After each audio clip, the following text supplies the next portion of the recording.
Choose your fighter. And we're going.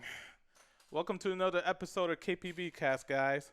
With me today, I have an old school New York legend, arcade legend, great guy in the FGC, one of the best kept secrets within the East Coast FGC. Everybody who knows him loves him. We're bringing you him right now, and his name is Summoning. Sir, how are you? What's up, my friends?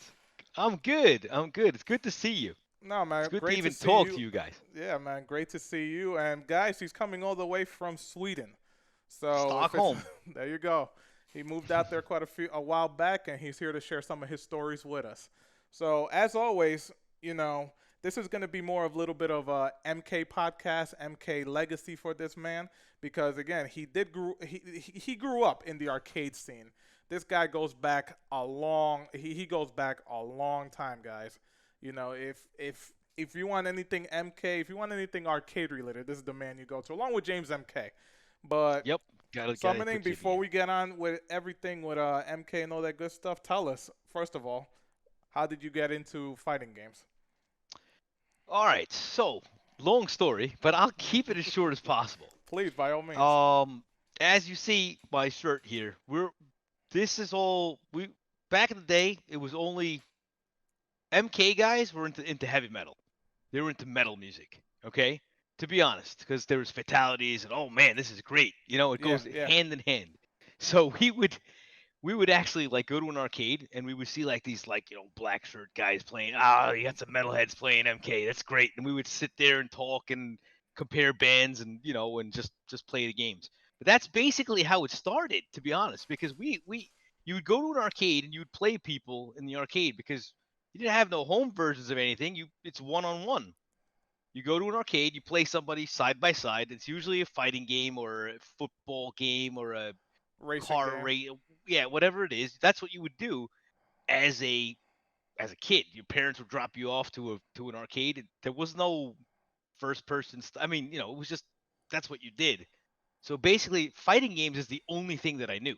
I didn't even know what an arcade. I mean, like I played the older games like Robotron and stuff. But then when the next step was fighting games. So that's basically how it started. You mentioned Stuff like something, that. and it's something I never really noticed. I actually just noticed it now, you telling me. But what was it, that correlation between MK and rock and roll? Like what the heck was it that I mean, rock and roll's been Well, around for a long time, heavy metal, whichever genre of rock you like. But what was it mm, about MK that basically, you united both genres, both Mortal Kombat and rock and roll?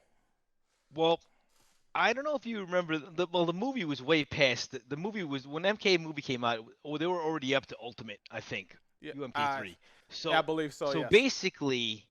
basically when it was the early 90s, late 80s or early 90s, I'd say, when MK1 came out, people were into the heavier metal, like the death metal stuff, the really Yes. heavy shit. Hmm. And I mean, MK had fucking fatalities. You know what I mean? Like you could just rip someone's head off. Like, oh my god, that's great.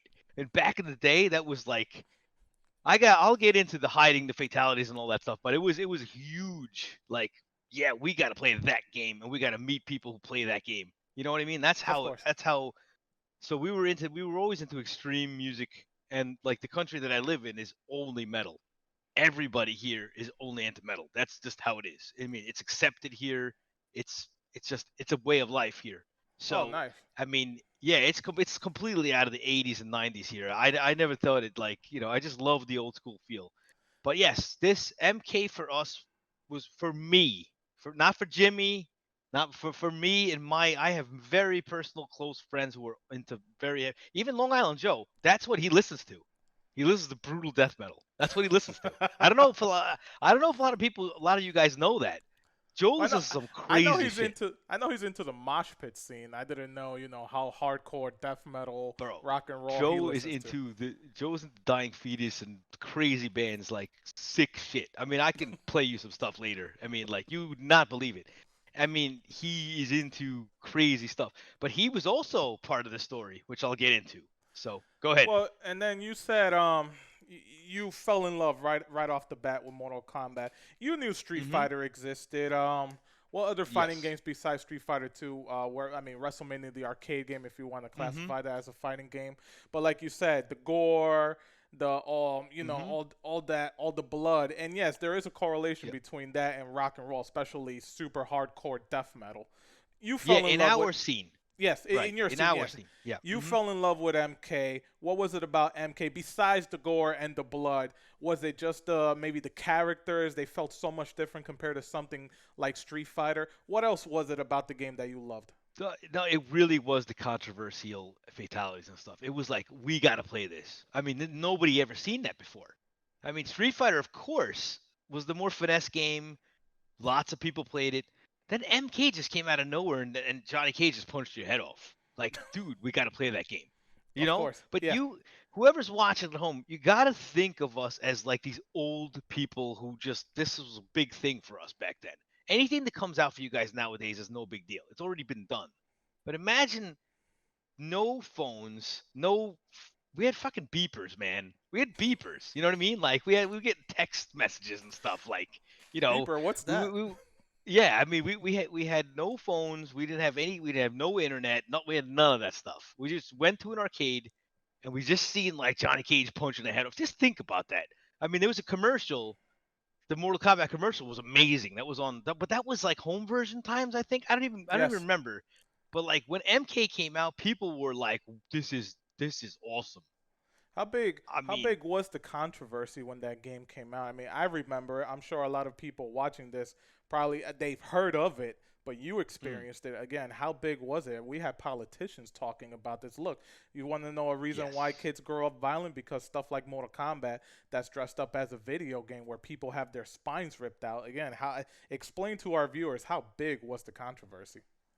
I know this, and again, like Jimmy's gonna fill in the blanks because I remember there was a huge parental controversy, huge. Like there was freaking press conferences and stuff about like banning the games from. The game was banned from certain countries. I know, like I'm a lot friends with a lot of Australians now. I believe the game was banned in Australia or one of the games, MK9, maybe I don't remember, but there was. I know that was way past it, but there was MK games that were banned in certain countries. Yes. There was parents who went freaking ballistic about the fatalities, and it was really, really crazy, crazy stuff. Of course, we wanted to play the game. Of course, we did. We were like, we have to play this game. We have to. This is what I brought this up before when we were testing, but when I was in college, okay, let's just take an example. We did not have the between class thing, so I would go home and I wouldn't come back because it's like I had 4 hours between classes sometimes. You guys have the net. You guys have your phones, Facebook. Hmm. Shit, we had nothing. I mean, like you'd have to keep me really motivated. I mean, I'm thinking about like who I'm gonna beat down at the arcade.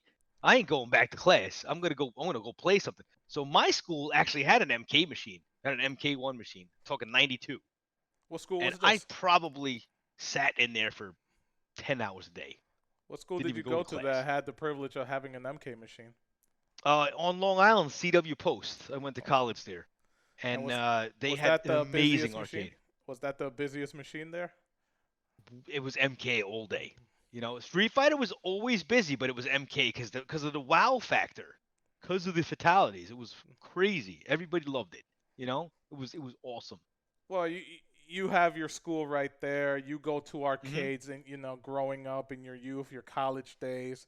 Explain Yep. to us a little bit if you want the rivalry because there's always a rivalry between a few things. A rivalry between Street Fighter, the Hmm. game that's been out, the one that a lot of people get. Hey, this was my first fighting game, Street Fighter 2. Now you have Mortal Okay. Kombat, a game with all this gore, and everybody feels, oh, that's the only reason why that game is even getting that publicity. But explain Right. that rivalry between the Street Fighter fans versus the Mortal Kombat fans. It's really great that you asked this question because I can explain it in such a way that probably nobody really thinks about. So I made the best friends of my life playing MK and Street Fighter during that era. I still talk to all those guys today. I've introduced Matt to almost every single person we played. It's got to be over 40 people in one arcade. We still have contact with. The Street Fighter guys, and again, I'm not stereotyping. I'm not saying anything bad about anybody. Usually would be like Asian players and like sophisticated guys who would just play really hardcore matches. And you had the MK guys who were just metalheads and just retarded. We were just dumb, and we just didn't have a thing about it. We would just go in and just. So the Street Fighter guys would come over and be like, yeah, MK is pretty trashy because when you kick the guy, you fall down. Yes. Okay, so you kick the guy, you fall.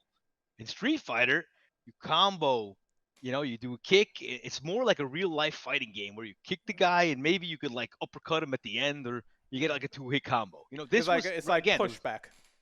There was no combos in MK1 and 2. No official combos. Zero combo meter. Nothing like that.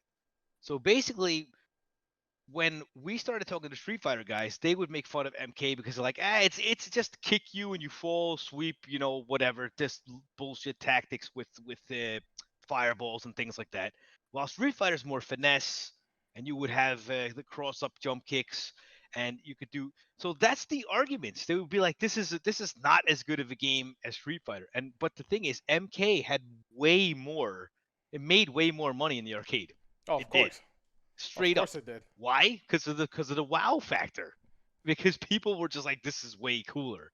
And the Street Fighter guys were always about finesse.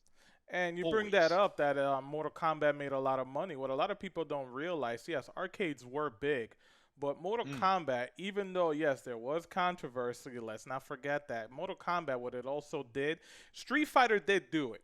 What I'm about to say, Street Fighter 2 did do it, but Mortal Kombat, because of the controversy behind it, brought more people to arcades, and like you said, that equaled more money.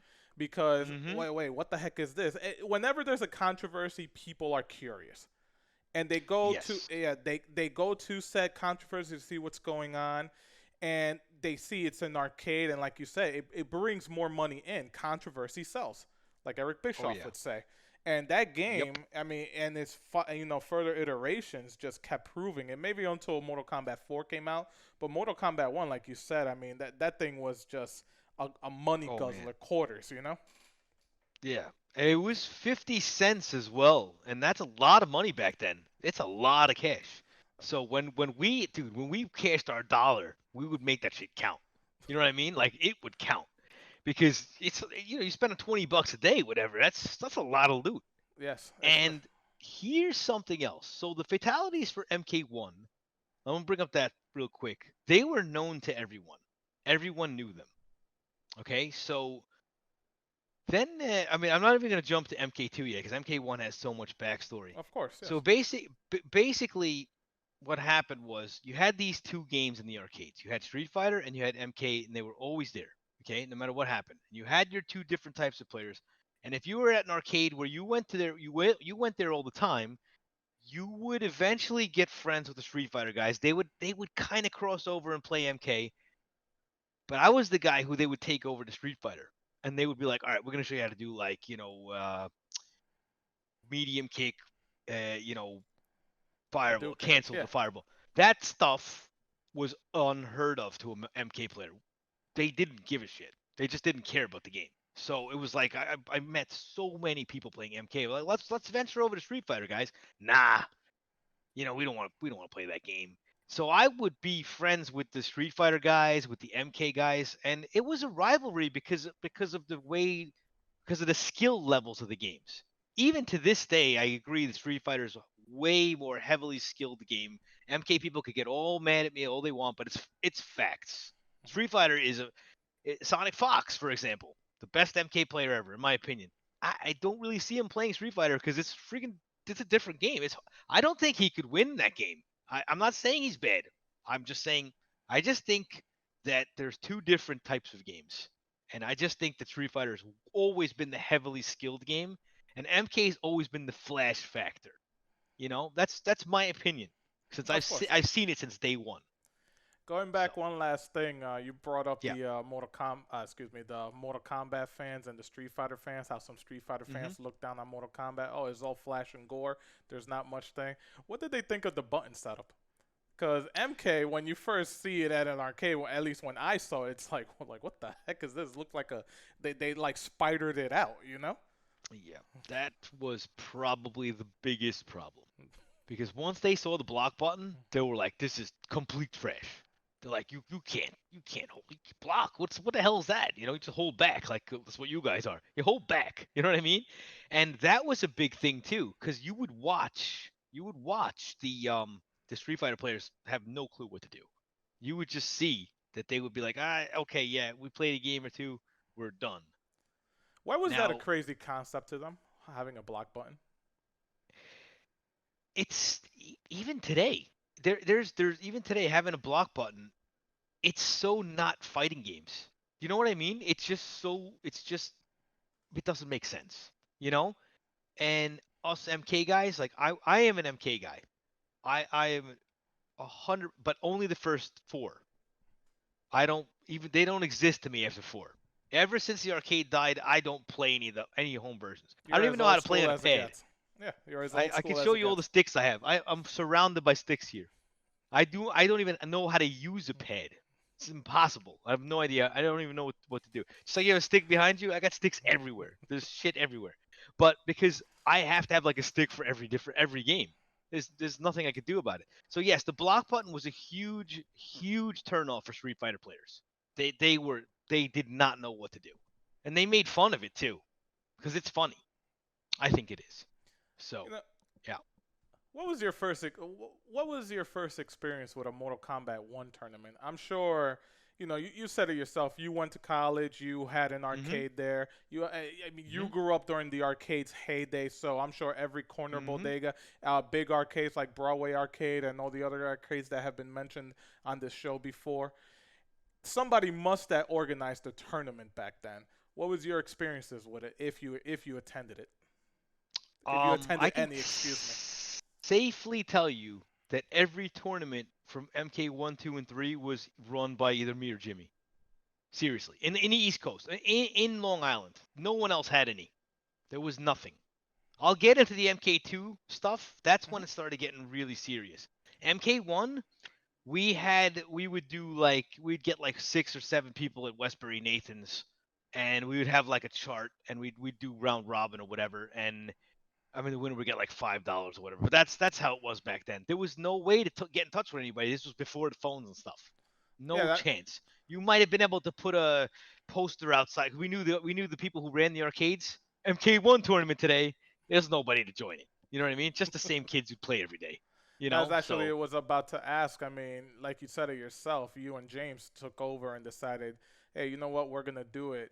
I mean, during a time without no cell phones, where it was dial up, where you could go to a corner, put a quarter in, and call somebody. How did you go about yes, trying to promote this? Besides putting up, like you said, besides putting up, hey guys, there's a Mortal Kombat 1 tournament, where you basically just praying some people came out. yeah, it was, dude. There was nothing. There was nothing. But the MK2 stuff you're gonna love Oh, because that's we're gonna that's get where it into got that. that's where it got nuts. So that's just the core. That's the core stuff I'm getting into. Street Fighter 2, MK1. Okay, so I'll go a little bit further now. So that's, let's say, a year, about a Yeah. year. Every day, people would go there during their lunch break. Like, I'm just gonna take our arcade. Our arcade was Westbury Nathan's. Okay, Long Island, Westbury Nathan's. Me, Jimmy, our whole crew who we met amongst the years, still together today, to this day. Oh yeah. I could still get all these guys on right now and they'll back me up. So we would play.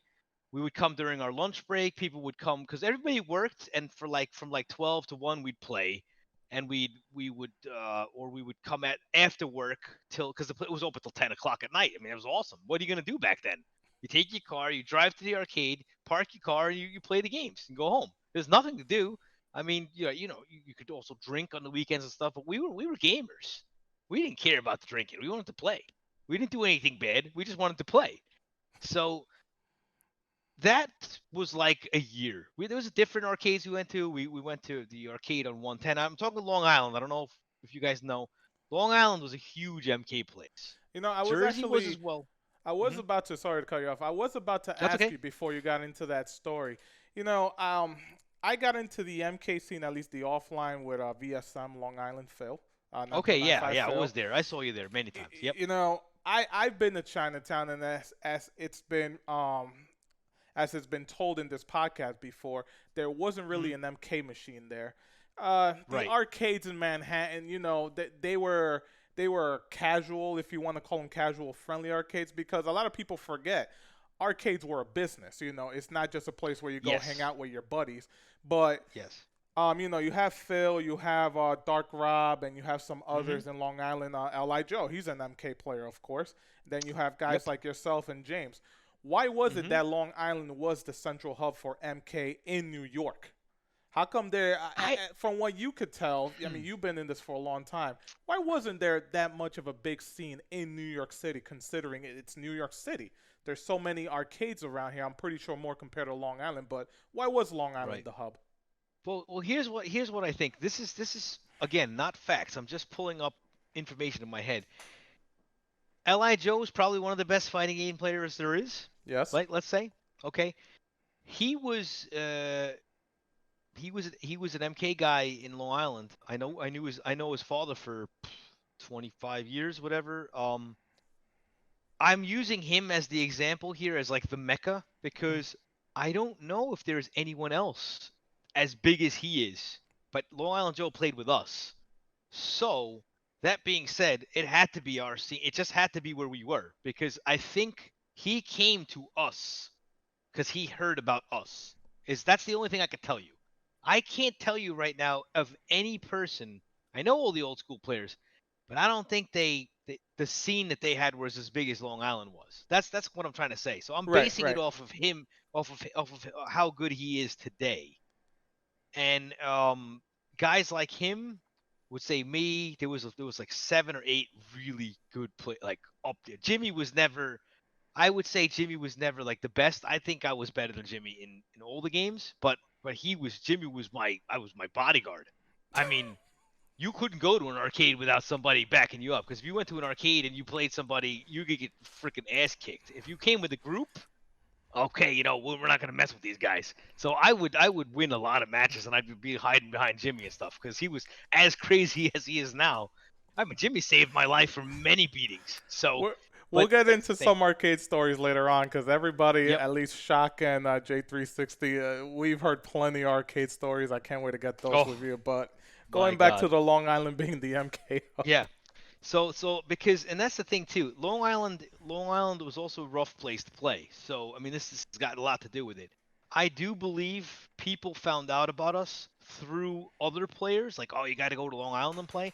We did try to go to NYC. That was during the MK2 days. This it was good, but it wasn't as good as the Long Island scene. The Long Island scene was just ridiculous. It was just everybody everywhere. It was awesome.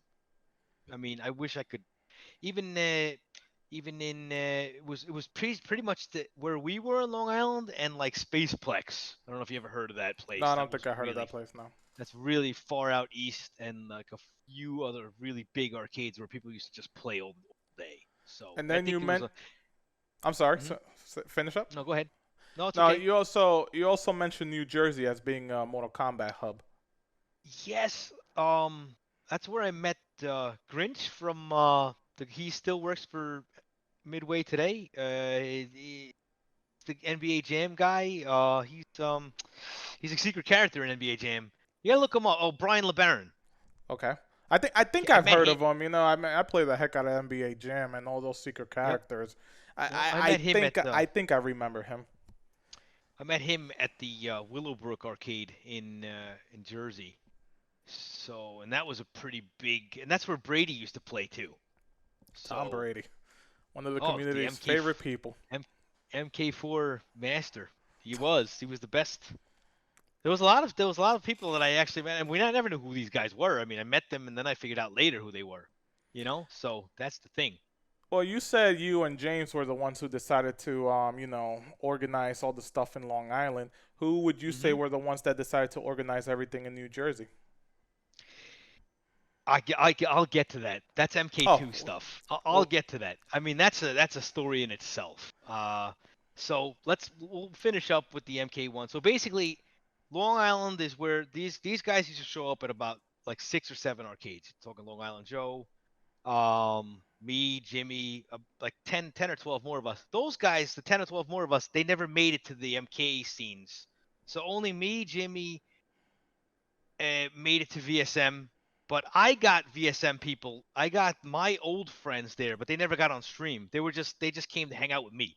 Mhm. You know what I mean? Of course. So when you guys were playing MK9, I was playing 2 and 3 with those guys. You I guys never remember got to those meet days those very guys. well. Those guys, we were playing in a small monitor in the back. Those were the guys that I grew up with who played 1 and 2. Yeah. You know what I mean? Mhm. And it was just nice that I can still do that with them today, to this day. That's what my stream is about on Combat Network.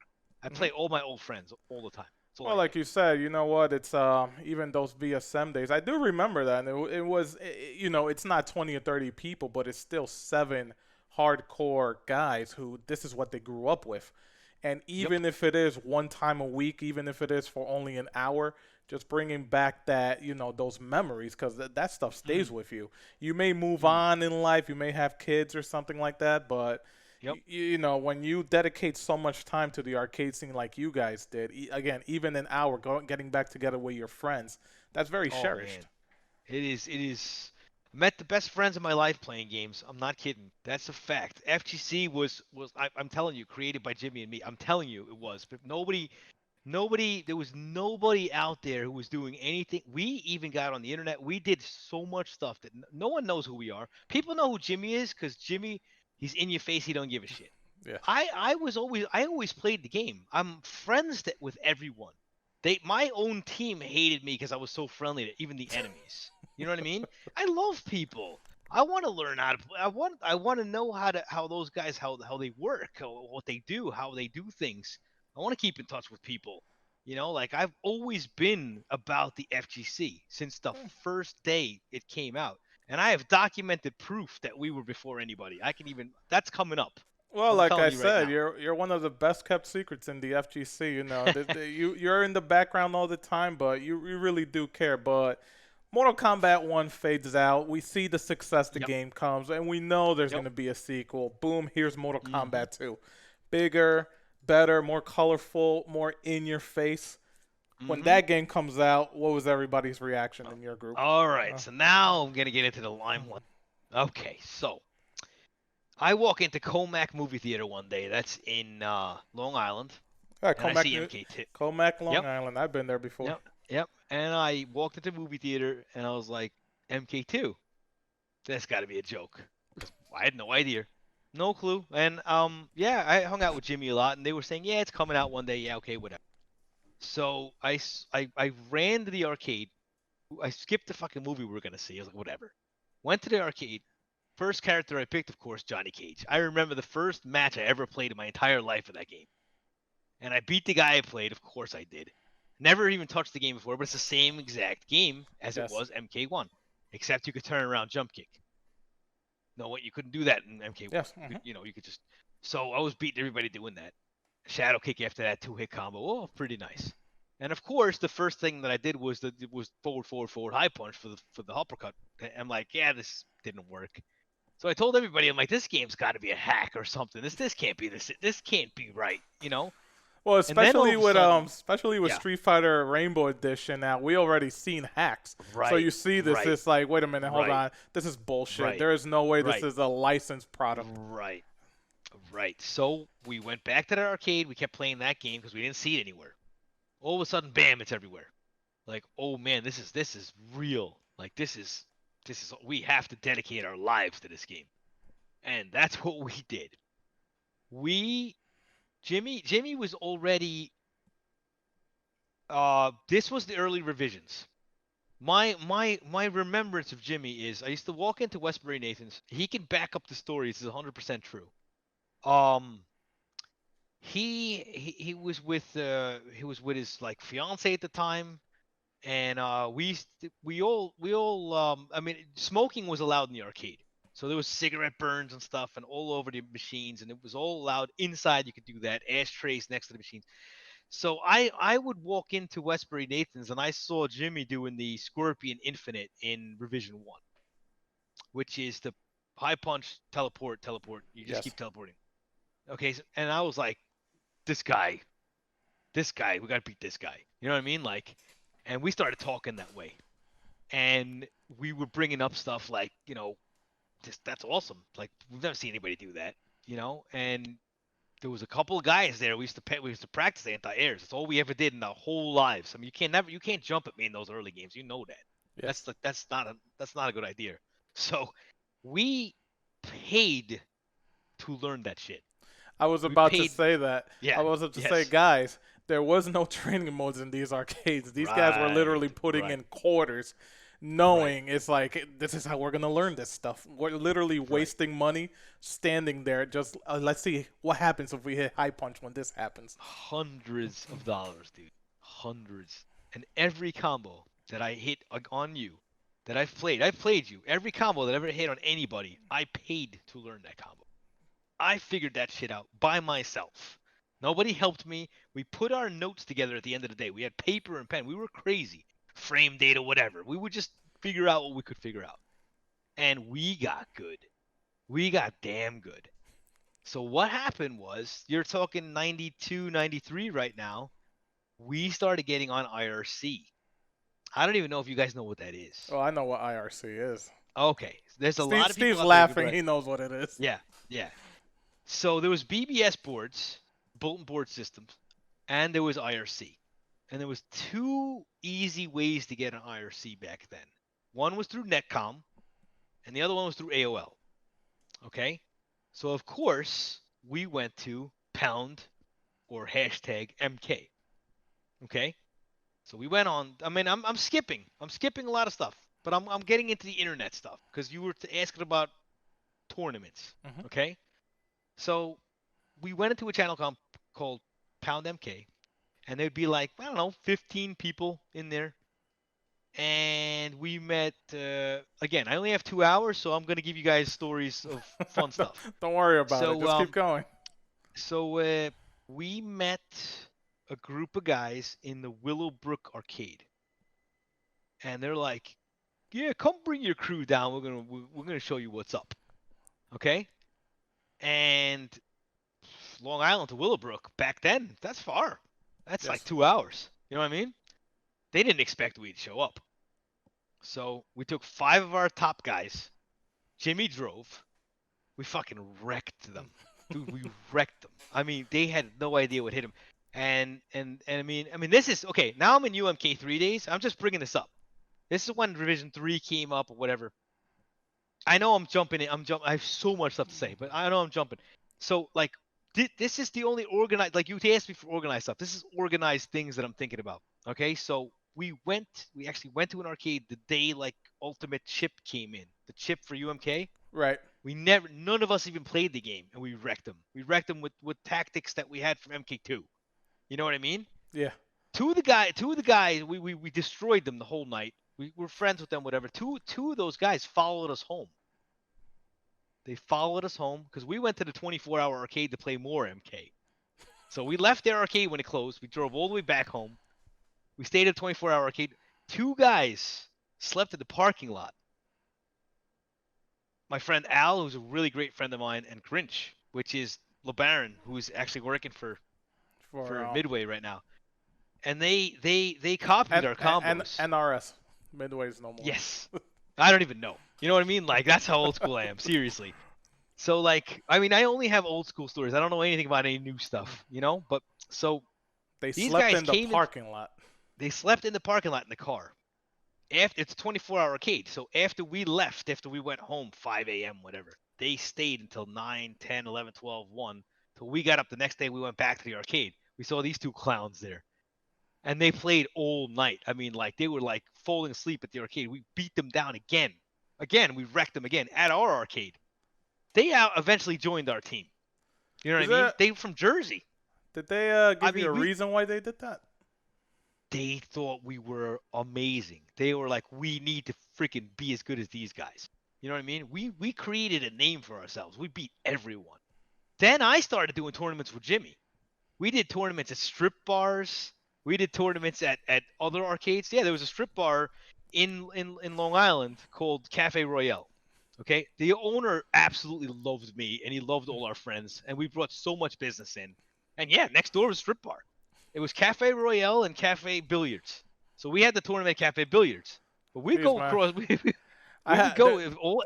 there's a Yeah. place I play pool up here in Yonkers called Cafe Billiards, but it doesn't have a strip club next to it. So Well, you I'm got telling you you, there you go. we had it all. We had it all. I would arrange tournaments, organize stuff. I would get people in. So then it started the arcade versus arcade stuff. So people would find out, oh, we're the Westbury Nathan's crew. So we would go arcade to arcade, and that's when the brawls started happening. When you started winning, they started getting in your face. We had some big guys with us, so we were always kind of intimidating. Not me. I'm freaking. My kid could beat me up. You know what I mean? So it's like I would hide behind those guys, but I was one of the better players back then. Let me ask So you I mean this. that's Let me it. Yeah. let me ask you this. You going back a little bit. You say Mm. your crew you won the IRC and you met up with the Willowbrook crew. Yep. In your That's just estimation, a story. yeah, no, I know that. But in your Yeah. estimation, since you go back such a long time, would that be the first time you ever heard of a, excuse me, of a local team versus another local team? Yes, that's why I brought that story up because I know that's even UMK3 days. That's even years after too. That's okay. So the thing is, in my mind, and I only remember old stuff. There was never any real organized way to meet up with people. When we used IRC, it was kind of legit because these guys are like, okay, let's play this versus this. Everything else was either a local arcade running something a week in advance with like a sign up board with like no names on it. It's the same kids who go there every day. It's like who the hell is going to find out about it? Newspapers or anything. Like No. whatever. But that's why I brought the IRC stuff up because that was in my mind the only way to set up versus. And we did that. We did it. We did a great job of it. We would set up all these local things all across Long Island, arcade to arcade, and it got vicious. MK is very ugly. That game. There's another thing too. People like to watch my Combat Network stuff because I'm very nice. I play. Someone will beat me down like perfect me. I play a lot of KI, and I'll bring that up too. Yeah, I've seen you play KI before. Great game. Yep, and it's probably my second favorite game ever, KI1. But but if people like beat me up, let's say, I'm fine with that because I want to learn and play. I want to do better. But fighting games is such a toxic community. I'm not talking about today's world. I'm talking about my world. Toxic as could be. People were pissed off. They had a shitty day. They want to punch you in the face. Oh yeah. That's the type of people who play fighting games. I'm serious. No Well, it's offense like- to anybody. I don't mean anything bad by it. It's But like it was a Josh vicious- 360. It's like Josh 360 told us. Throws were not allowed in arcades. If you throw somebody, No. hey, stand still. I'm gonna get my throw Yep. back. That was only in Long Island. That was not in New Jersey.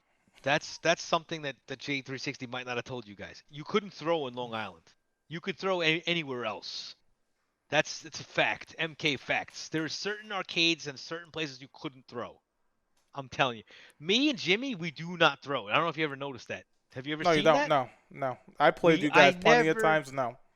We never throw. It was just not acceptable. The Street Fighter guys would be like, dude, you guys are crazy. You know what I mean? But yeah, we never threw.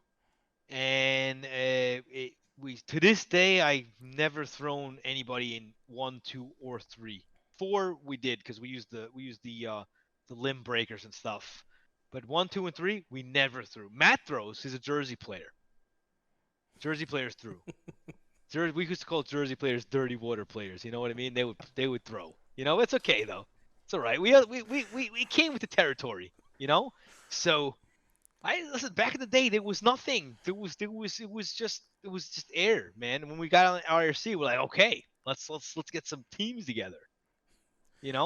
Going back real quick, Mhm. when you were telling that great story about when you guys went to go meet up the Willowbrook and also Mortal Kombat 2, explain to people who have grown up nowadays with DLC. Back then, Mortal Kombat revisions, new boards almost. How long did it take before a new revision of Mortal Kombat came out? Because, I played the games, but I actually never took the time to realize all the differences that may have happened because where I played, we played it Mhm. casually. Nobody really was playing it competitively, so we wouldn't know infinites. We wouldn't know, holy crap, that thing is broken. We were just so Right. engrossed in the game. But Right. you guys were playing it hardcore as much as you Mhm. could remember, as much as James could remember. I'm sure he'll tell us more. Mhm. But from your experience, like, how long did it take for a new revision to come out? Here's the thing. We never knew about them. We didn't even know they were a thing in MK1. And to this day, uh, the early MK revisions, MK2 and UMK3, that those are the actual order of the games that I like the most. I used to like 2 the most until I started playing the old revisions of 1 again. And I'm just bringing this up because this matters. Hmm. The old revisions of MK1, knowing the stuff that I know now, I think MK1 is my favorite game over 2. I know it sounds crazy. I know. The gravity, man, I had some brutal shit in 1. Like it's awesome. And I love. There's a set between me and Ketchup at East Coast Throwdown last year. Yes. Hmm. You need to see that. That And was I was hitting him with shit that was, dude. I'm still hitting him with stuff. Like it's a year ago.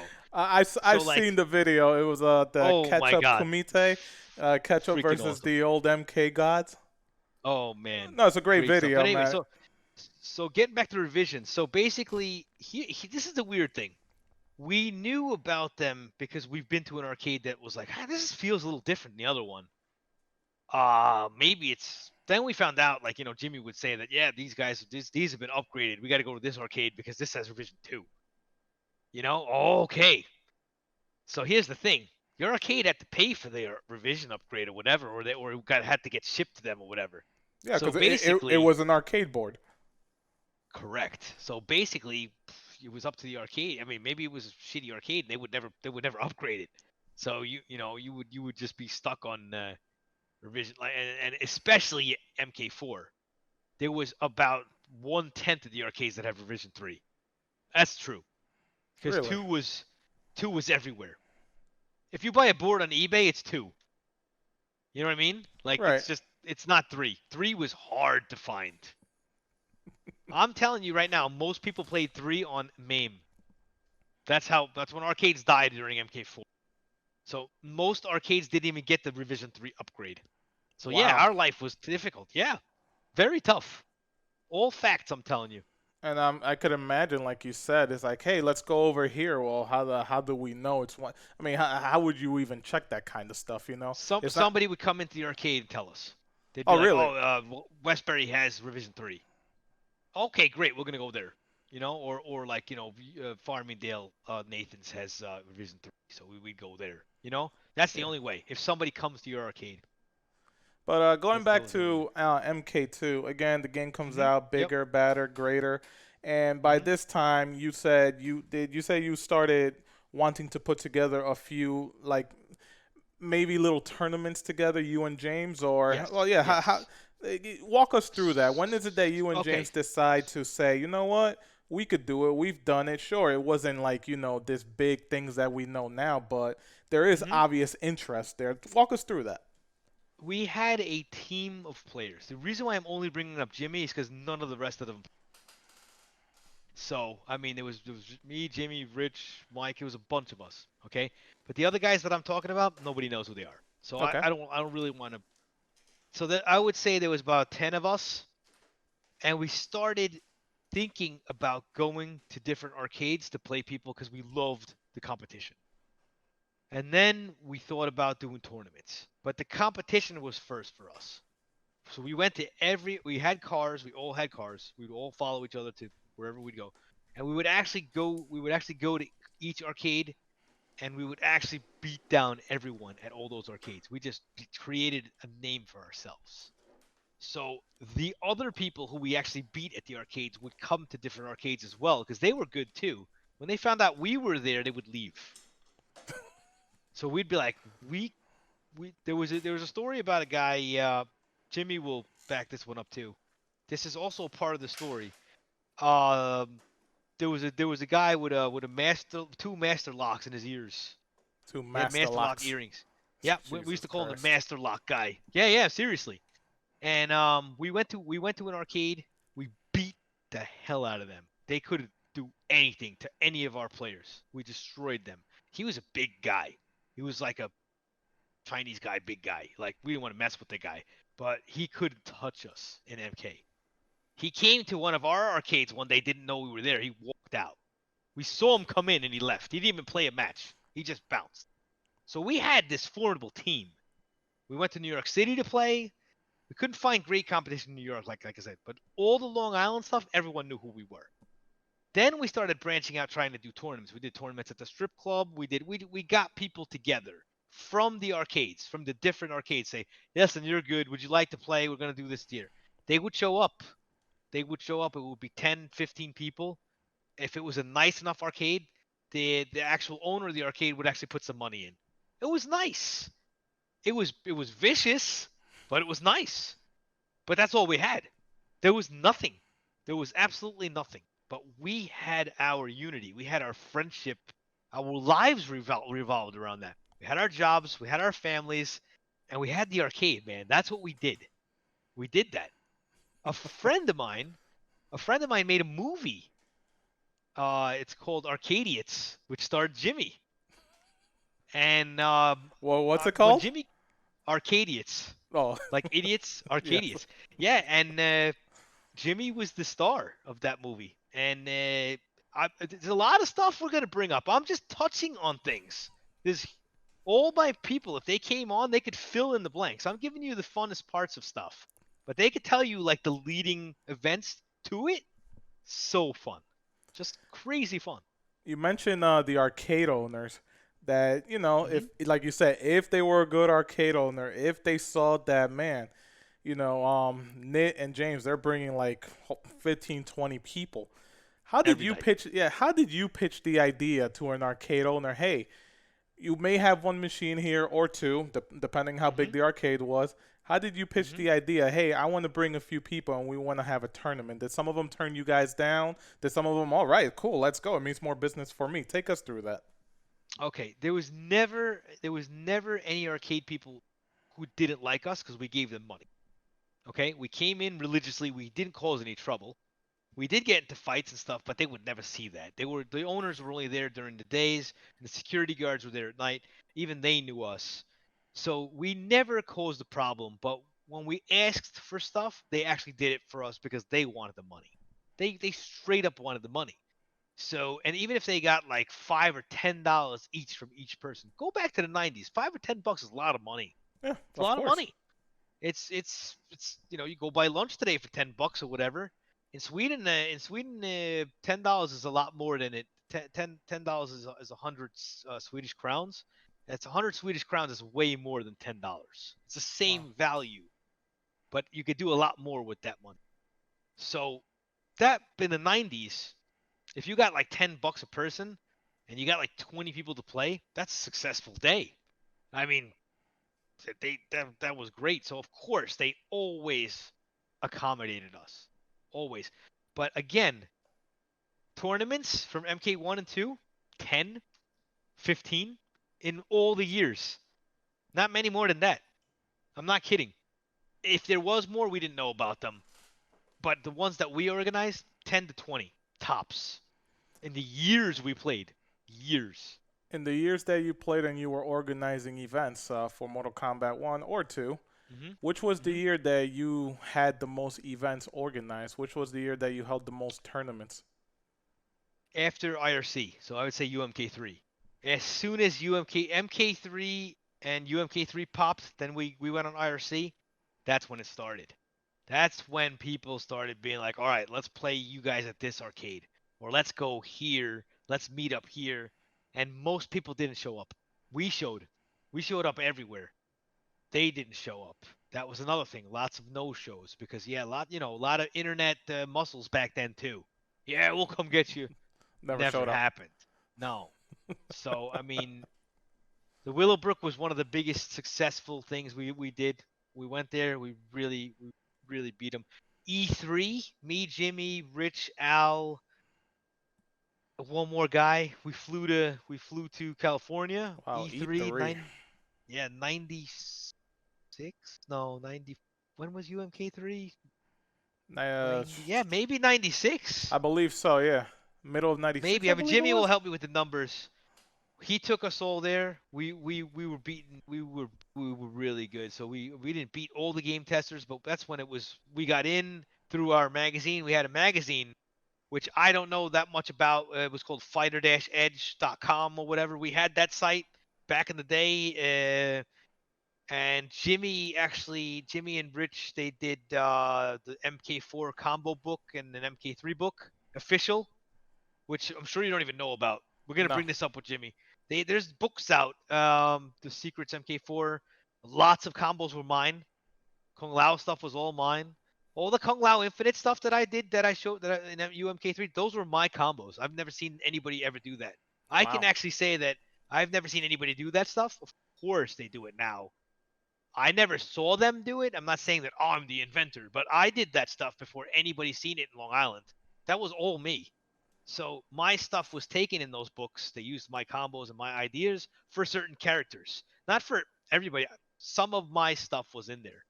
And I want to touch on fatalities too for MK2 if you don't mind. I actually was about to Uh, bring up something with yeah. MK2 that I should have brought Mhm. up earlier. Mhm. But MK2 comes out, and again, this is something I should have asked earlier, and we already know It's the okay. controversy, behind Mortal Kombat. Ed Boon and the other guy, John Tobias, they look at Mhm. all this, they come out with MK2. MK2, like we already said, it's bigger, it's way more controversial. I mean, Mhm. advertising for that game was all over the place. My favorite Mortal Kombat 2 commercials with the kids screaming Mortal Kombat, I Right. believe in empty Midtown That Manhattan was the and every. console though, right? That Yeah, was the it console. was the Yeah. Okay. console. It was for the Mhm. console release, but regardless, I mean Mhm. that's one of the commercials from my gaming memories that just stick with me. It was such a great commercial. But again, Mhm. Mortal Kombat 2 comes out. What was the influx of players like? Like how much more people did you see playing this game? And again, it might be because of the controversy. I want to be part of it because that's what people generally do. You yourself, you and your crew, that you guys were competitors for this game. I don't know if you paid much attention to it, but how much of an We did. influx of new players and how much would you say actually stuck around when All right. MK2? Well, here's where it gets interesting. Okay. I know we're touching upon the controversy and the tournament scene, Hmm? but more than anything with MK2 is the secret fatalities. Yes. They were not released. Nobody knew them. We knew most of them. We learned how to cover our hands. Big secrets. People would be like, "Holy shit, he knows Raiden's second fatality." We Why would did just people do that back then? Jesus Christ. it was part of the freaking legacy, man. It Yes. was awesome. It was amazing knowing stuff nobody. Um, to this day, I mean, I hope I can get Brian LeBaron to watch this one day, but I believe he got the job because like Ed Boon know that he was a madman. He would figure out fatalities and stuff. The guy would spend like $20 to $30 writing down each combination of fatalities. I believe Brian LeBaron figured out Reptile's acid spit in UMK3, which nobody did. No one. He did it, and I think Ed Boon even knows that back in the day. Like, yeah, I am serious. I am not making up any stories right now. This is all true. He got the job because, he was a dedicated guy. So hiding fatalities back then was huge. People knew that we knew them. It was big. I mean, they would know that we were really good at the game. I have a Long Island Joe story too, if you want to know. Go right Uh, ahead. Long Island Joe, his father brought him into Westbury Nathan's, and if you've listened to Joe's MK stories, he never played at Westbury because we were savages there. Okay, we would throw people against the machine and stuff. And I remember to this day, and Joe doesn't even know this. I'll confirm with Joe one day. I am the one who talked to Joe's father outside saying, I'm never bringing this kid back here. That's why he didn't play at Westbury, which was the number one arcade to play. Joe did not play there. He did not play us. We destroyed him anyway. We killed him, and his father took him out of there. Took him out of there and he told me outside the freaking place that I'm never bringing my kid back to this particular place. I talked to him. And Joe doesn't even know this because Joe was just trying to play. Joe was milk crating back then. We just put him on milk crates. He was a little kid, you know? His father's like, he ain't ever coming back to this arcade, ever. It's facts, man. I'm telling you. Ask Joe today. He never played at Westbury. It was too thuggish over there. No way. His father was scared. It was brutal where we played, you know? Yeah, It's yeah, yeah. crazy. So That's LA Joe that's a story. great story. I'm sure I'll Yep. bring it up with him. We have him due for an episode soon, so I'm sure Yep. we'll definitely bring that one up. But Yep. MK2, you Mhm. guys are doing tournaments. You guys are doing everything you can to try to find more competition because I'm sure that's Yep. one of the reasons why you guys wanted to branch out. Why you and James wanted to be Mhm. like, let's make tournaments. Let's go meet other little local groups. Because Mhm. even though the arcade scene was big, there was just too many arcades, and Mhm. nobody really could bring anybody together to do something like a tournament. So you guys are doing this for a Right. good while. Right. UMK3 hits. Mhm. UMK3, I like UMK3, but obviously Mhm. so much different compared to 1 and 2. First of all, it's so Right. much faster. You have Right. you have the run button. Before we Mhm. get on to whatever you guys decided to do Mhm. offline competitions, what was your initial reaction? What was your team's reaction to UMK3? Excuse me, not UMK3, just vanilla MK3, where it's like, Mhm. wait, now they're implementing runs. Some of the most popular characters were not in the game, which received a lot of backlash. Scorpion Mhm. was not in the game. What was your initial reaction to MK3, and explain to us everybody else's around in your group? All right. My group, they hated it. Jimmy hates the game to this day. He Yes, he doesn't like the does. game at all. None of my friends, none of our crew liked MK3 except for me. And I was good at it back in the day. I realized 20 years later when I started playing again that I was never good. But I thought I was back then. You know what I mean? Back then I was. Right. They have evolved and made they're way better now. But anyway, so I loved the game because I was MK in the brain. And I was like I don't give a shit. Whatever they release, I am gonna play it. And I even expanded the tournament. See, Jimmy and me, I was more into the tournament scene. I was more into the FGC of it. Jimmy was more into the controversy. Let's go kick the guy's ass. That's the difference. Jimmy was a very, very. The On Blast show, by the way, the stuff that Jimmy does, he has wanted to do that since I've known him. This is. I'm not even kidding you. So Jimmy is actually doing what he's doing right now. He wanted to do that in '92.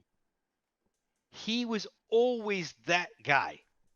I'm serious. He was always the guy who wanted to expose all the BS. He's always been that way. So I had that guy. He was like the PR guy.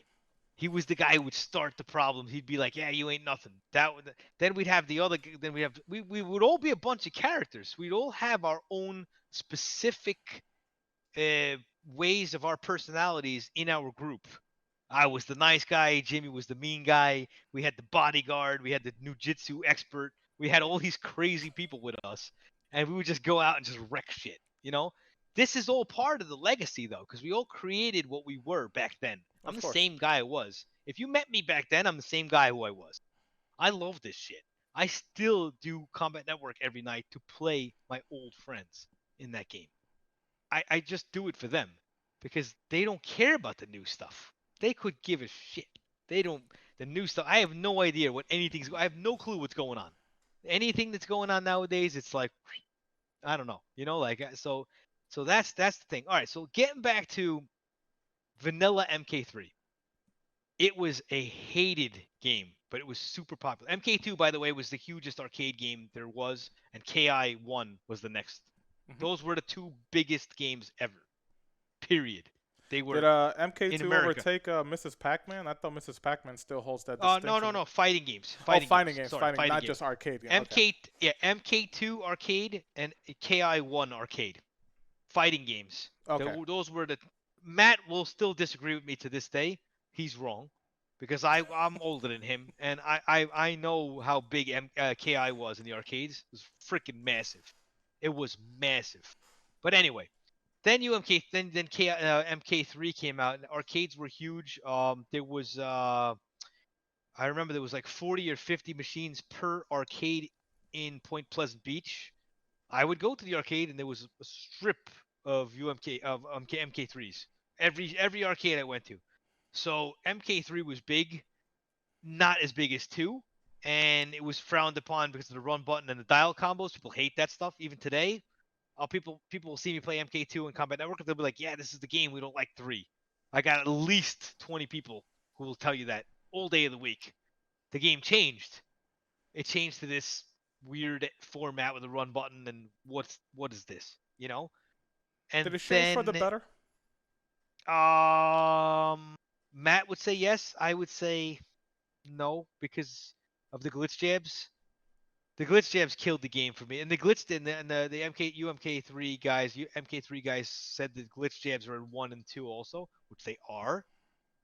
But they were never really used in those games because they really weren't needed. No. But everybody beats me with glitch jabs in run jabs and glitch jabs in UMK. That's why I will never love UMK better than 2. That ruins the game for me. It completely destroys the game. We used to call it the 2-finger salute back in the day. People would just run low punch block the whole game like this. They would just tap like I'm tapping. That's all they would do the whole game. That's not a game to me. That's just block damage and bullshit. So I hated that. If you played me straight up turtle style like I play, I'm very turtle player, very defensive. It's hard to beat me and it's very frustrating to play me. But the new tactics is what deterred all my old friends. They were used to the robotic style of the first 2 games. Very robotic. They kick you, you do this back. Standing low kick block, uppercut back. Robotic, chess type of moves. You Right. do something, they do something back. Very simplistic. And they remember all the stuff you could do. It's not hard to remember 500 things. Someone does this, you do this. Someone does a standing high kick, you block it, you can hit him back with something. Right. UMK3 didn't have that. You run in, you do a combo. You could run in and throw him. You could run in and do something behind his back. Whatever. It changed. It changed a lot of people's robotic, everyday muscle memory. Muscle memory, I should say. Mm-hmm. And they hated the game. They hated 3. Is it? So that's. I've talked to a few people who still play MK2, and I love MK2. That's probably my favorite MK. I'll still play UMK3 just because of how fast it is. It's a change of pace. You go from, like you said, you go from this game where it's very methodical. You have to think. Not that UMK3 you don't have to think, but it's just so lightning fast now. It is. It's ridiculously fast. There is still a little bit of methodical thinking to it, but nothing like MK2. So would you say within your group, and you said it yourself, a lot of them were disappointed. Now MK3, UMK3, it's out. This is the big new game. But how many of them would you say? How long did you notice some of your friends, some of the people in your group say, you know what, screw this game, let's just go back to 2. 2, it's more up our alley. That's what we like. Nothing against MK3, but it's just too much of a different game, and we're not having that much fun with it. Here's the thing. We loved 2. We worshipped 2. We still played 3 until UMK3 came out. We played it. We didn't stop playing. All of us. I would say they weren't as good as me, or I might have been the best or second or third best player in our group. They still played. Jimmy still, like you said, you see Jimmy play very rarely UMK, but he plays it because he knows it. He played Sector. I mean, yes. Sector is terrible, but he played him anyway. He played Baraka in MK2. He hated Baraka, but he played him. But we played it. Don't get us wrong. We played the games. We played 3. We played UMK3 till the day it died. Till the day we religiously played it. But we didn't like it as much as 2. Those are facts. More tournaments in 3 also because of IRC and the groups we got together. Yeah. So that's basically MK. Yep. Yeah, somebody told me one time, let me see if you agree with this, because of the nature of MK2 could be looked at as the super turbo of the Mortal Kombat series. where there's a lot of depth in it, where there's just so much thinking involved. I mean, a lot of people, even today, is like, oh, it's just Mortal Kombat. That's just blood and gore. Those are people who don't Mhm. really understand how deep those games actually can be. It's just not blood and guts. It's what do you think about that? It being the super turbo of the series. It's okay. I I brought up robotic and muscle memory, so I don't think you could compare it to. No, it's not that. It's just it. I compare that game. That game is chess. That's why I use it. I use that example. It's slow. It's not super. No, it's not. Well, It's I'm just not comparing it as super turbo. Just the idea that of the series. No, it's not. It's just. I think it's the Street Fighter 2. You know what I mean? yeah. It's that game. Like it's the game that is very. This is a very hard question because when I think of 2, I think of the game that every single MK player, not Matt, because Matt is younger than us. Every single MK2 player, your age to my age, thinks that MK is. That's the thing.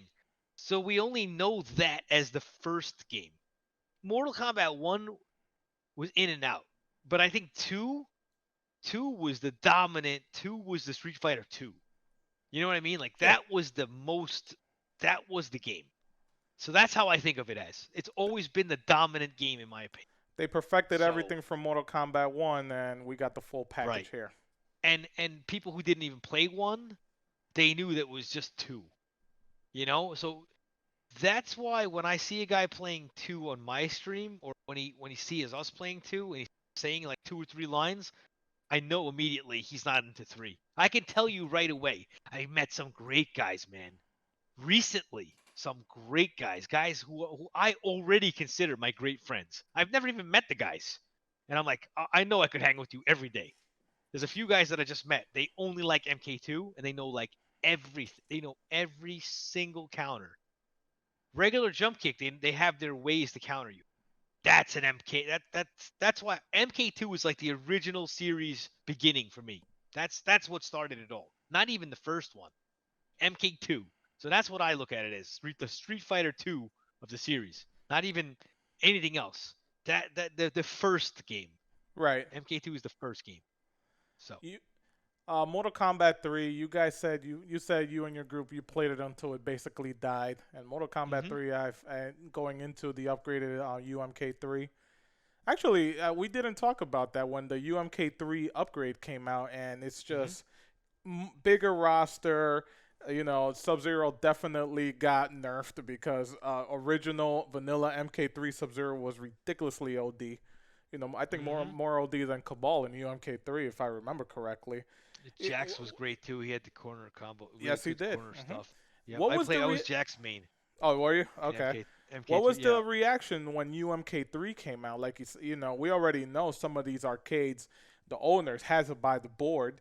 So Mhm. you wake up one morning. Take us through that. You wake up one morning and you go, all right, let's go play some MK3, and boom, here's UMK3.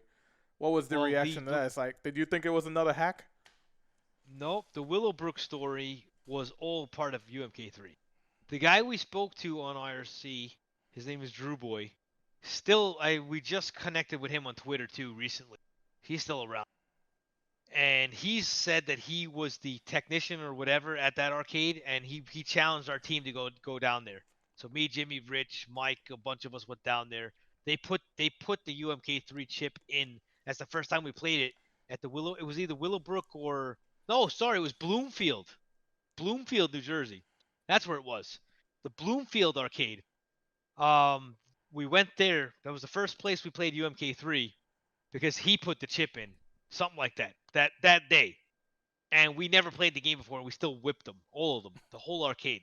Yeah, and they played MK3 religiously, vanilla, and they just popped the chip in, and we spanked them the whole night. Yeah, no one's ever played the game before, so that's how much skill we had in that game. You know, Right, we right. just we were beating people with Scorpion. When you beat people with Scorpion, that's bad. Yeah, and You know what I mean? UMK3, yes, Scorpion he's not very sucks. good Yeah, in that game. yeah, no, we would pick Scorpion because we missed them so much. we're like, we gotta play Scorpion because we love 2. Yeah. I remember we religiously played Scorpion the whole night. We were doing these sick combos. No one ever seen any of that stuff before because we brought it from 2. We were doing punch, teleport, spear, punch, teleport, spear, 4-hit combo. We're like, oh my god. We would do the leg combo too. Oh my god. Who cares? That combo's terrible. You know what I mean? But we were so into 2. We were playing, so that's basically how it worked for us. So we basically like brought 2 aspects into everything, and we played UMK3. Yeah, all of a sudden UMK3 came out. Oh my god, this is great, But we still like 2 better, you know. A little fun fact about Mortal Kombat 3, Mortal Kombat 2, if I remember correctly, all the hidden gems in there, all the little Easter eggs. How did you? Mm-hmm. I'll tell you one thing. I play the heck out of those games. I never took the time to find out what each combat code did. I would not know where to go. I guess I was at the IRC channels back then. I don't think I had a computer until like 1998 or whatever the heck it was. Mm-hmm. But how did you guys have a method of finding out, like, hey, if we do this, a combat code would be entered, or if you do that, maybe you'll find you'll fight human smoke? Because again, Mortal Kombat 2, Mortal Kombat 1, everybody knew Reptile, Look to the Luna, all that good stuff, but Mortal Kombat 2 amped it up, and then Mortal Kombat 3 amped it up even more. I mean, what did you guys have a method of finding out how all that good stuff, what you had to do to activate those secrets, or the different button combinations before match started? Well, the first thing we did with the since you brought up combat codes, I'll bring up 3. The first thing that everybody tried to do in the arcades was to unlock Melina, Ermac, and Sub-Zero. So that was the first thing that everyone tried to do, and that took a very long time. We would play ramp or combat just to play Melina. Nobody knew that either. Before we unlocked, yeah, dude, we were crazy. I mean, we were insanely mental. So we would just play ramper. We knew the ramper code. Yeah. Just to play Melina for like 10 seconds, because we didn't know the code. We didn't know it was. I think it was like 3332221 or yeah, something like that. I even remember it. The threes, yeah, it was 3332221, and then same on the other side. I'm pretty sure I'm right.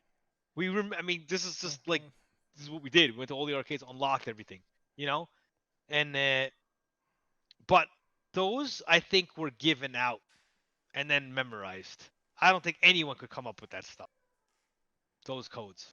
Did any of the old gaming magazines like EGM, Electronic Gaming Monthly, did they reveal any codes, or I think they revealed some things, but not much. This was more word of mouth. But I remember once a week they gave away one of those codes to unlock the characters or something, or once a month somebody did. I'm just going by memory. Jimmy would know more of this. And the codes, the combat codes like Ramper and Unlimited Run and stuff, we would accidentally do them and then we would write them down.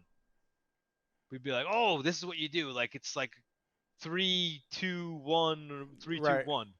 We would just try doing those different combinations and whatever would come up, we'd write it down. That's how we would do it. Because it was only 6. It wasn't that hard. No. I think there was 10. It was 10 pictures per. I think 10. You could do 10 or 9 each. I believe it was 3 10. buttons. So it wasn't that difficult to figure out a few codes. So we figured out throwing encouraged and all that stuff, and Ramper. We did Ramper to play Melina because Melina was always not locked. It was always not shown. No one knew Melina's code or whatever. So we used to be like, oh, we're gonna play Melina today. You brought up throwing encouraged code. Did you guys enjoy that, considering throwing was not encouraged at your place? Well, here's the thing. We pushed the first 2 buttons, which was throwing disabled. So if you push low that's what we did in New York and New Jersey, New York and Long Island, and in Jersey they would do throwing encouraged. So big stuff. I mean, this is really true. I know it's funny. It sounds funny to all you guys. We never threw anyone, ever. Period. We would let you throw us back. You know that too, right? Yeah. We'd be like, oh, sorry, you didn't throw back. Always. How would a no throwing tutorial go in video these days? How would you go about making a no throwing tutorial? What Dude, kind of strategy guide, what kind of stuff would you put on there? Would you put a if picture you of James accident, about to stab you if he was like, this is why you don't throw? yeah, pretty much. That's what would happen. I mean, you just couldn't throw back then. It was like you might as well just quit. I mean, people would look at you like, dude, what are you doing? Like you have to throw to win. Then there's some guys who came in to throw, and we would be like, dude, what are you doing? You're in an arcade, you can't throw. We don't throw here. We'd have to tell them that. Matt will never agree, ever, ever. And he's the MK. He was the The guy guru. after us. He was after us though. He knows it. I wish to this day. I love him like a brother. He's worked for me for 10. I've known him forever. He's my boy. He was after us though. And he knows it. He was way better than us. We didn't know how good he was because we stopped playing. As soon as you have to play on this thing, what is this? What is that? This stick? I don't even know if I have one here. Like, what? As soon as we had to play on that thing, we were done. Done. That was it. When MKT came out or whatever, and people were playing on that PlayStation Trilogy? 1, forget it. Never played that shit. No, you got to play No. Trilogy on the N64. You can't do it on the PlayStation 1. I don't even know. I can't even tell you what happened after MK4. I'm Actually, done. that's After what I was MK4. about Yep. to get to. You Yep. played MK3 and all its iterations until it died, because that's what you and Mhm. your group did. You were hardcore Mhm. Mortal Kombat fans. Mortal Kombat Mhm. 4 comes out, and it's one of those early 3D games where it's really more of a 2D plane with just you're on the 2D plane, but the background moves so it looks like it's 3D. Sure, you could sidestep. This Right. is obviously a big Huge. Huge. technological progress, and Mhm. by this time, well, you guys are more competitors. I'm pretty sure you paid attention to everything else that's going on, but by this time, at least from what I remember, Mortal Kombat is waning a little bit. Nobody's really paying attention to it anymore. It's like, oh yeah, that's just a Correct. video game where people blow up their heads or a guy's spine, but that's already we already know it. That's already long gone. Mortal Kombat 4 Mhm. comes out. What did you guys think of it? All right, this is more good stories. So, of course, all of us played. We all played. We were all good at the game. And I believe that I was probably second or third or maybe second best out of our group. And I played the hell out of that game. And no one played it. Nobody. It was dead. I mean, when the Pro Tour came out, you remember with the Pro Tour? They took the tour Yeah. around the country. I don't remember the And Pro Tour. I play Mortal Kombat 4 at my local pizzeria, but truth be told, outside of that pizzeria, I've never seen another machine. Even to this yeah, day, well, I very true. can't think of anybody who said they played Mortal Kombat 4 on the arcade. I know I did. I enjoyed the game, but it's just it was a weird game to me. It was, but I I was didn't even very know there good. was a Pro Tour. Yeah, there was the Midway did a Pro Tour, and it was completely dead after that. They spent a ton of money on it. Done. But Did they miss the boat? yeah, just arcades just died. PS1 came out, whatever. That was it. That was the arcade destroyer was the PS1, I believe. That was the beginning of the end. But the thing is, I got really good at MK4, so I went to all the local arcades and I was winning. My MK4 story is very interesting because we were on the IRC and the diversion guys challenged our arcade. Diversions was the do you know what that is? That was the Chicago arcade. Which one? That's the main one where all the game testers play. Oh yeah. Okay. Yes. Diversions. Mhm. Yeah. They're like, come out here and play us. Yeah. And I went out there, only me, and they destroyed me. They destroyed me. I think they beat me like 35-3. That's how bad I was. I thought I was good. I was winning in Long Island. We were good at the first three. Four, and there was posts about me. They said that I was a really nice guy, but they killed me. And I was the best player, maybe the second best player out of all our group. And they're like, "Yeah, we saw what happened to you." They're like, I'm like, "Yeah, well, at least I went there, you know." And I got my ass handed to me at that arcade. Wow. That was brutality, man. That arcade. They Well, could all play. What was it like? You played in Long Island, you played in New York, Mm-hmm. and this is actually a great question considering you grew up in the arcades because Mm-hmm. Josh 360 told us back then it wasn't about prize money, it was bragging rights. It's like, you know what? Yes. It's bragging rights. It's about, listen, we're the best. You decide to take a plane all the way out to Chicago. What was it Mm-hmm. like getting out away from New York and Long Island and, going to a completely new scene where, you could admit it, you had your chest puffed out. It's like, yeah, I know Oh yeah. we're the best. Oh And yeah. you admitted it yourself. You went over there and you just got walloped. You got I got destroyed. walloped. Yeah, what was that I, experience like? Take us through that. okay, so here's the thing. You don't just go to an arcade. You don't just fly to an arcade. I went to the Milwaukee Metal Fest with a bunch of my friends, and I said to my friend, and his name is Ali. I still talk to him. And I'm like, dude, you live in Chicago? I'm gonna come a day early to play at Diversions before we go to the fest. Okay? And he's like, yeah, sure, dude. He's like, we can crash at my house, and we got a hotel in Milwaukee. We'll go to the festival. And I'm like, yeah, I just wanna play these kids. I'm like, I just want to, And he's like, yeah, no problems. He's like, I never really heard about doing this kind of thing, but like, if you want to go do that, sure, I'll take you there, cause I got a car. And I went in there, and I had matches set up, but Wow. my friends didn't know what the hell I was doing. They're like, "You actually know people here?" I'm like, "No, I don't know anybody here, but I'm set up to play some people here." And they're like, "What are you talking about?" I'm like, "Don't worry about it." I'm like, "I know you guys are into the music. We're getting back into that." I'm like, "I just need a few hours." I'm like, "Go get a freaking pizza or something." You know? That's what I had to do because I was with somebody who actually brought me to that arcade. And oh man, I remember I remember one guy. He goes, "Oh, you finally showed up." And I'm like, "Yeah, yeah, yeah, I'm ready." He's like, "I got my last 50 cents, man." He's like, "Let's go." I'm like, "Why would he have his last 50 cents? I'm going to beat this guy." I'm like, "This is dumb. Like, why am I even here?" He beat me 30 in a row or something like that with 50 cents. And I was like, "God damn, this guy is freaking great." And he picked everybody.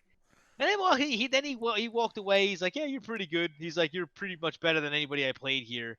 And then Wow. when that guy left, I talked to another guy, and I'm like, "Who's that?" He's like, "Oh, he's the best player here." And I'm like, "Okay, fine. So let's play the next guy." And I lost to everyone, pretty much. Wow. And I was like, "Wow, this is sick." And I didn't think that anybody knew anything. But when I went back, my whole crew's like, "Yeah, we saw what happened." I'm like, "What do Who, you who mean you saw what happened?" yeah, who was I'm like, "What?" videotaping? No videotapes. It was on the BBS how Oh, each guy beat me like 30 to none and 10 to 2, and I was like, "Oh wow, they have everything there." I just came home because they were about to ask me. There's no footage, dude. This is nothing back then. There's nothing. So, but they put it on the boards that I think the title was, "We took out the best Long Island player. I hope you could do better next time." Something like that. And I made them look like crap that day. I didn't know. What the hell did I know? I was like, "Play me in 3." And they had WaveNet back then. They oh had wow. WaveNet set up at that place. You know what that is, right? Yes, I know what That's what wave you had, net. the arcade that I played WaveNet. I actually played it at Diversions. I played a guy from Hungary or Turkey or something. It was amazing. Now, what game was it? Give Was it 4 or across all No, MK games? 3. No, Oh, three, Ultimate three. MK3 Yeah. was set up net play, WaveNet. Yep. Jesus, that's It awesome, man. was I played it, man, and it was like dead. Nobody played it back then because MK4 was dying too. It was in the back, and I was like, I've never even seen this shit. Mortal Kombat 4 was dying. You'd made that trip over Mm-hmm. to Chicago. You came Mm-hmm. back to Long Island. I'm sure you had fun at the Milwaukee Music Fest, but I'm sure Yep. that was in the back of your mind the entire time. It's like, son of a bitch. What do It was. what do you It what was. do you do going back home and going to your crew and how do you explain to them what happened? That you just basically got hit by a nuclear missile. It's like, man, these guys just all freaking destroyed me. Well, like what? How do you explain it to everybody there? All right. So to be honest, and I'm being honest here, to players like Joe, Long Island Joe, and me, music is number one. It is over. It's over. FGC. It is. You can ask Joe too. He will admit it. That's the highest thing for. That being said, I wouldn't have gone to that arcade if it wasn't about the festival I was going to. So yes, at the festival, I couldn't believe what happened. I was like, this is terrible. I'm like, I can't even live with myself. And I asked him to go back there, and he's like, nah, man, I ain't going. You know what I mean? He's like, I ain't going back there. He's like, that was way too much for us. There was another one of my Bronx friends who went with us. It was like me, him, and another kid. And they're like, do you actually know people at this arcade? I'm like, yeah, don't worry about it, you know. But yeah, when I went back to the crew, and I didn't say anything to them, but they already knew it. Yes. That's the thing. That's when you like lose a freaking major, and Twitter's like, oh my god, this dude just that was like that. And I was like, it was an awful feeling. But I'm a very good sport at stuff. I lost. I admit it to this day. I got beat down. And I was like, I got to get better. But that game wasn't the game to do it on. That game was terrible. You know what I mean? And there was one game in between that. It was KI. KI was, in my opinion, the best fighting game, the best, most popular fighting game in America Oh ever. yes. Of Oh course. my god, that was amazing. That Matt will that disagree with me to this day. no, that game took that game. I remember playing KI and the lines, Oh for my people god. to play that game. I'll never forget it, man. Like every KI machine that at least I've experienced during the times when when I was playing arcade machines, it was at least 10 people deep. You Dude. say people say go to Chinatown Fair and watch the Marvel 2 machines being played, and yes, Oh yeah, there that were too. a Yeah. lot of people there. But Mm. KI, if Oh KI man. was in a place like Chinatown Fair, there would be lines outside the Forget it. That place. that game again, Godfather Matt will disagree with me, but he can't be more wrong. We still talk about this. I was there. I was deep in the trenches, okay? In every arcade. KI was the absolute shit. It was the best game ever. Everyone played it. It was amazing. I was Jago main, the worst character in the game. And the shit that I was doing back then, they do it now. The best scene right now in KI is the South American scene. You know that, Yes, right? They are the I watch their matches all the time. They are in, Mexico. They're never gonna give up KOF, vanilla KOF 2K2. hmm hmm Dominican hmm Republic, Mortal Kombat Trilogy. That's Mortal Kombat Trilogy country down there. But Latin America, parts of Latin America, it's KI and nothing else. Yep. KI, it's just that's like a KI religion down one, there. and they really respect me because I'm very nice to them. And I mean, I play them online with one bar. They have one like flashing red bar, Yeah. horrendous leg. They're pulling like 50, 40 hit combos out with that leg. Power to them. They love the game so much.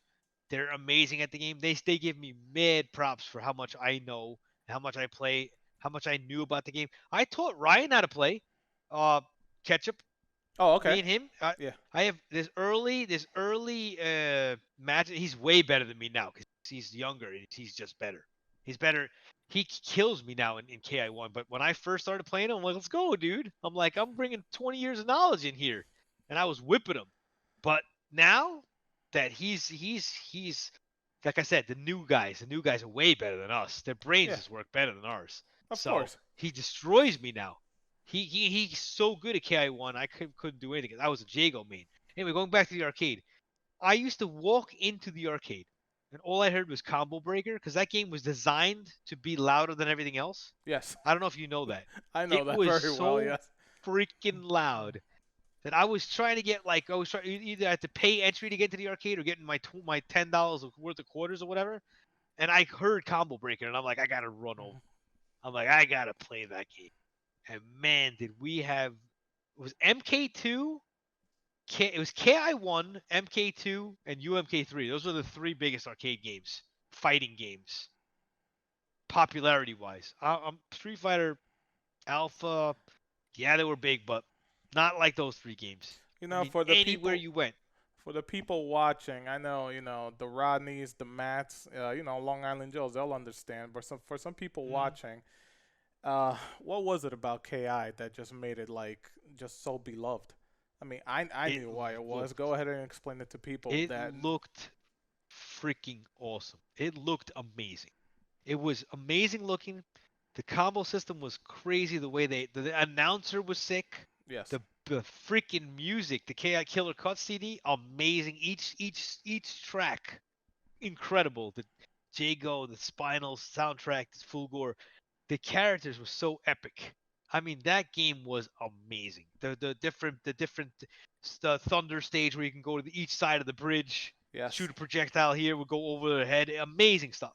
The game, no throws, overheads instead of throws, fake overheads, air combos, which nobody knew back then. They don't know them today, man. That game had so much freaking. That game was so deep. Cheap as shit, too, though. Yes. Cheap as hell. Infinites and all sorts of bullshit. But it was such an epic game.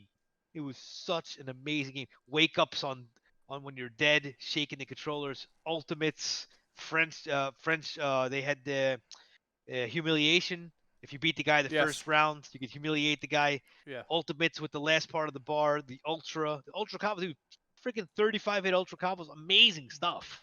Like that game had everything. It was a mix between Street Fighter and MK, and it was done right. Matt, to this day, will disagree with me because he's the home version player, the main player.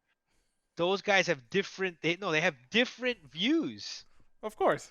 Anybody who's watching this, I have no knowledge on any new game that you guys play, so I have no clue what you guys are talking about. I'm only talking about the pre-cell phone era. Okay? Nobody had a cell phone. We had beepers. So please, before you boomer me and all this stuff, because my own kids boomer me all day, I don't know anything about what's going on nowadays. We only played the old stuff.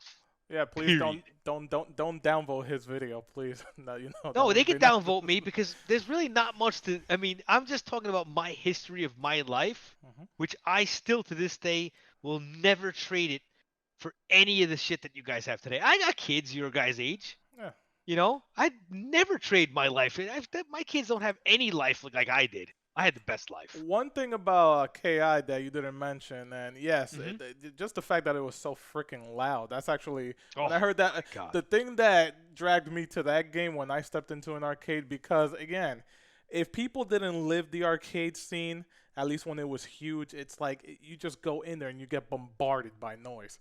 But Oh, here's my this game that's just so much more louder. And when I heard that announcer just scream Ultra, I figured I'm like, oh, I gotta go see what the heck it is. But the one thing that you didn't mention, and I'm sure you meant to, is just like Mortal Kombat, Killer Instinct took rock and roll in video games and just meshed it so well. That game is pure hardcore rock and roll, death metal, just in your face. And as a guy who loves that genre, I'm sure that's one of the reasons why you gravitated towards that game, because again, it did it more than Mortal Kombat. It was so much in your face and it was so loud. It was something to experience. It was the soundtrack and the way the announcer was screaming Ultra. I still get those rushes today, by the way, while playing. Even KI3, by the way, the new KI is probably my favorite game right now, and I will never stop playing that game either. I love that game to pieces because they've done it right, in my opinion. I don't care for any Street Fighters or any of the new MKs. I'm a KI guy. I always have been.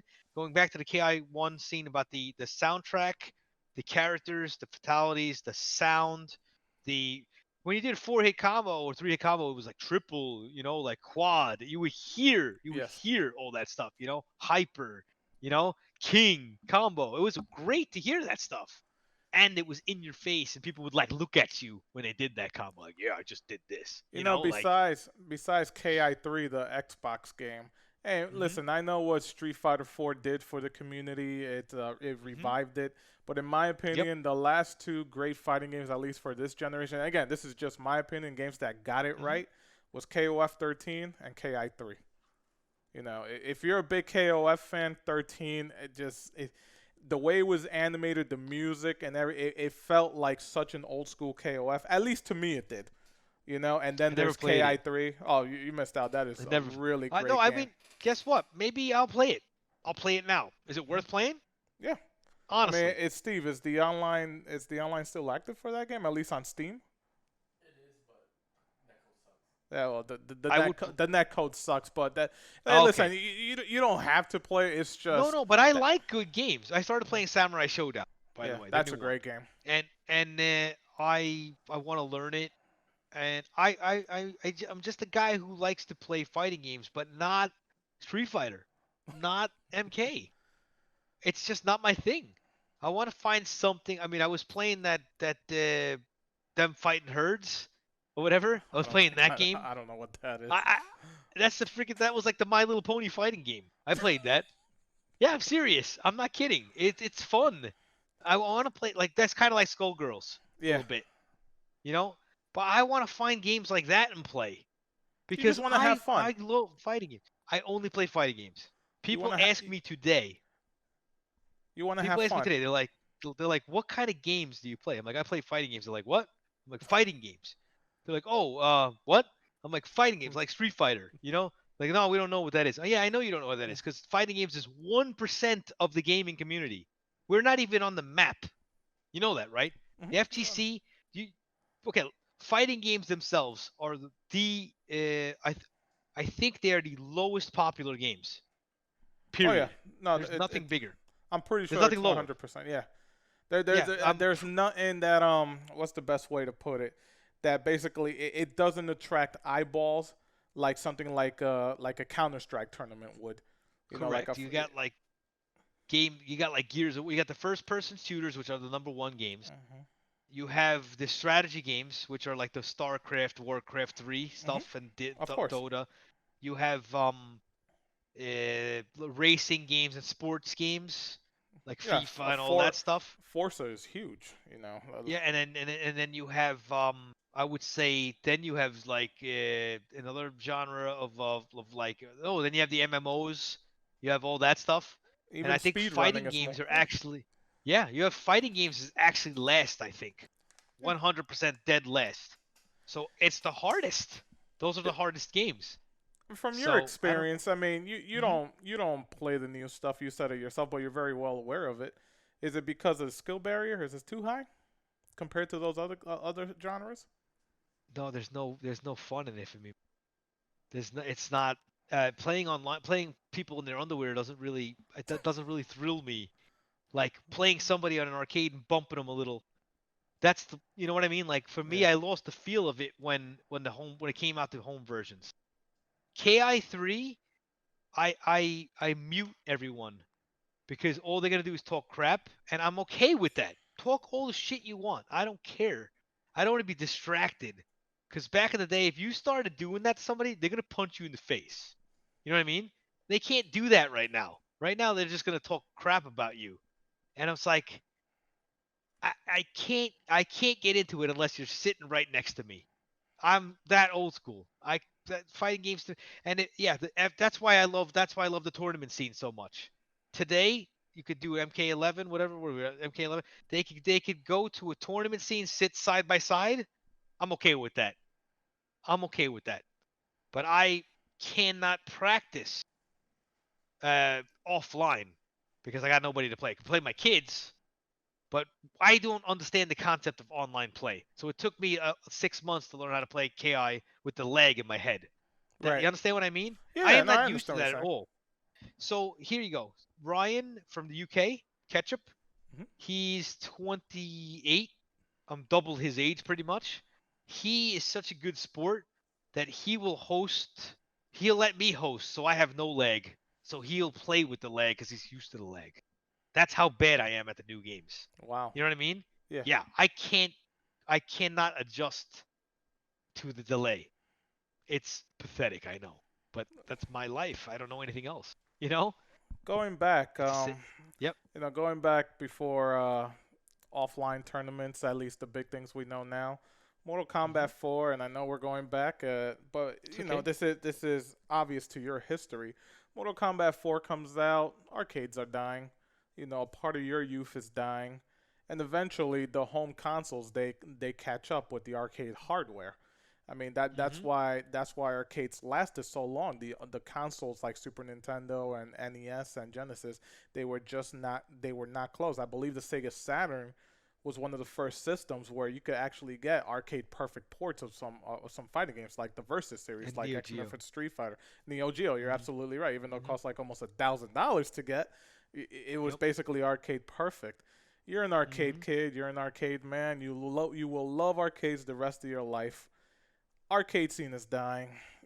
Take us through that emotion that you're feeling. That something that you've given up so much of your time to. Something that got you a lot of friends. Some of your closest friends. Some of your closest allies. Hell, maybe some enemies as well. Some good grudge Hmm. matches with people from Chicago. What's going through your mind knowing that this is coming to an end? That was the biggest hurt of my entire life. Seriously. You guys could, like I said, you could say what you guys want to say. I met the best friends of my life playing that game. I had great memories, experiences of tournaments and offline, of just playing people and just meeting people and doing things every day. When that ended, I felt like a part of me was removed.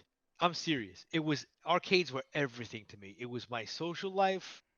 I probably even met people. I mean, I met everyone that I know there. I still talk to these people today. It was such a hurt for me. I remember they were saying we're gonna go home and play MK. I'll never forget these stories. We'd go home. We had the PlayStation One, that big clunky thing on the Yes. bed with that stupid controller. I remember, and I was like, "What are we doing, guys? Like, what is going on here? What is this? You know?" And I remember the loading times on the PS1. Like, oh my god! Like, oh, just this is fucking bullshit. Like, I was so pissed off, and I was like, let's go to the arcades, but there was none. They I mean, were Everything was gone. something to what you're gonna say. Shang Yep. Tsung couldn't even morph in PS1 version of MK. He was banned, or he wasn't even in the game, because if you did a morph, it had to load all the character. It was like, Yes. so you weren't allowed to play him, or there was a code to disable him or something. I don't remember. But if you changed into him, it was like an extra half an hour. And you could hear the fucking laser. You heard it back and forth trying to like load I mean, man, It was like the old when the PS 56K modems. yeah, when the PS1 came out, I I literally shed a lot of tears. It was my whole life was just I'm 47 this year. So I was in the prime era of when I mean, remember Karate Kid, right? Of Where did course. they go? They went to the arcade.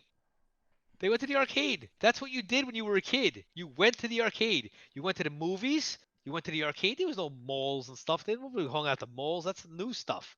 We went to the movies. You played mini golf, or you went to an arcade. Everybody went, and there was always problems at the arcades. There was fights at the arcades. I believe the arcades closed down because of it was too much gang related stuff at the arcades. Not actual gangs, but groups of people who would consider themselves like tough guys. Yes. They were bothering kids and stuff. So arcades were shut down because of the PG-13 and up of it. You know what I mean? Because the Oh, it kids was couldn't one go of the there anymore. factors. Yes. Yeah, but it wasn't. It was, of course, it was the PS1 was the destroyer of the arcades, and there was too much bullying and stuff like that, things like that. But we took people in back then. We hung out with all different age groups. I remember my friends from the arcades calling their mothers because they wanted to hang out with the older kids, and their mothers would let them. That was pretty cool. Kids I know today I'm 47, so I know like a bunch of really good MK players who are about 10 years younger than me, who are 40 now, but they had to ask their parents to hang out with us. Facts, man. I can get them all online. Facts. Like they'd be like, "Oh, I'm hanging out with Nit today, and he's got a car. He's gonna take us to Spaceplex. Can we go?" And then I had to meet them, meet the parents, and they'd be like, "Ah, he's okay. You can take my son." You know what I mean? Like I remember all this stuff, and those were like those were like my memories of my childhood, which I will never forget. I will never forget those days. Those days were so important to me. They made everything of who I am and who I was, and they just got stripped and dead. And then you can even continue. I know we're running short on time, but I can bring up the last part of this story, which you'll even like. So 20 years go by, okay? And I meet Matt. And now I'm, let's say, 92, 93, 94, 96. So 2006 to 2006. No, 15 years go by. Okay, roughly 2010. I don't know. Matt's good with numbers. No, I'm not. I went on Xbox Live. This is the greatest story. You guys will love this. Really. Somebody told me UMK3 came out on Xbox 360. I'm Yes. like, I'm going. I'm going to buy that shit today. I'm going to the store. I'm gonna beat everyone's ass. I'm gonna kill everyone. That's exactly what I said. So I Can I went ask to you the a store. question before you go to the Yeah, sure, story? Did you sure. buy the console just for that game? Oh, you love this. Yes, I'm getting to that. Check this out. Okay, I'll I let went. I'll let you get to that part because you're This gonna is laugh at what I have all to say. facts. This is all facts. I went to whatever the hell I don't even know the names of the stores anymore in the US. What are the GameStop? I went to GameStop. Funko So Land. yeah, one of those. I mean, we don't have that stuff here. We have like weird stuff here, but we get our stuff at Media Market or El Gigante or something like that. So anyway, so like I went to GameStop. What else was there? It was GameStop, Funko Land. What else was there's one more? Wasn't there one more? What was it, Steve? EB Games or yeah, EB There was Games, Funko Land. something else. I, that's the only All ones I right, really can let's remember. let's call it GameStop because Yeah. I know there's another one. No, maybe it was Circuit City or something like that. Whatever. Yo, wow, So I Circuit went to City. yeah. Dude, I'm old. So I will never forget this day. You guys are gonna die laughing. I went inside and I like, can I have an Xbox 360? They're like, sure. They're like, would you like your copy of Gears of War, sir? I'm like, what the hell are you talking about? I'm like, what is that? They're like, Gears of War. I'm like, why are you buying an Xbox 360? This is the game. I'm like, no, I'm here to play UMK3. And they're like, what? What is that? I'm Oh like, my God, I come don't know. on. I need to buy. I'm like, I need to buy that game. I'm like, where's the disc? You know? They're like, sir, we don't know what you're talking about. They're like, but we could give you like $5 off if you buy Gears of War. I'm like, dude, I'm like, put that shit down. I'm like, just give me the console. I'll figure it out. I went home and I went on the forums and I'm like, all right, I got my Xbox. Now what? They're like, well, you need to get on Xbox Live and buy the game on there. I'm like, huh?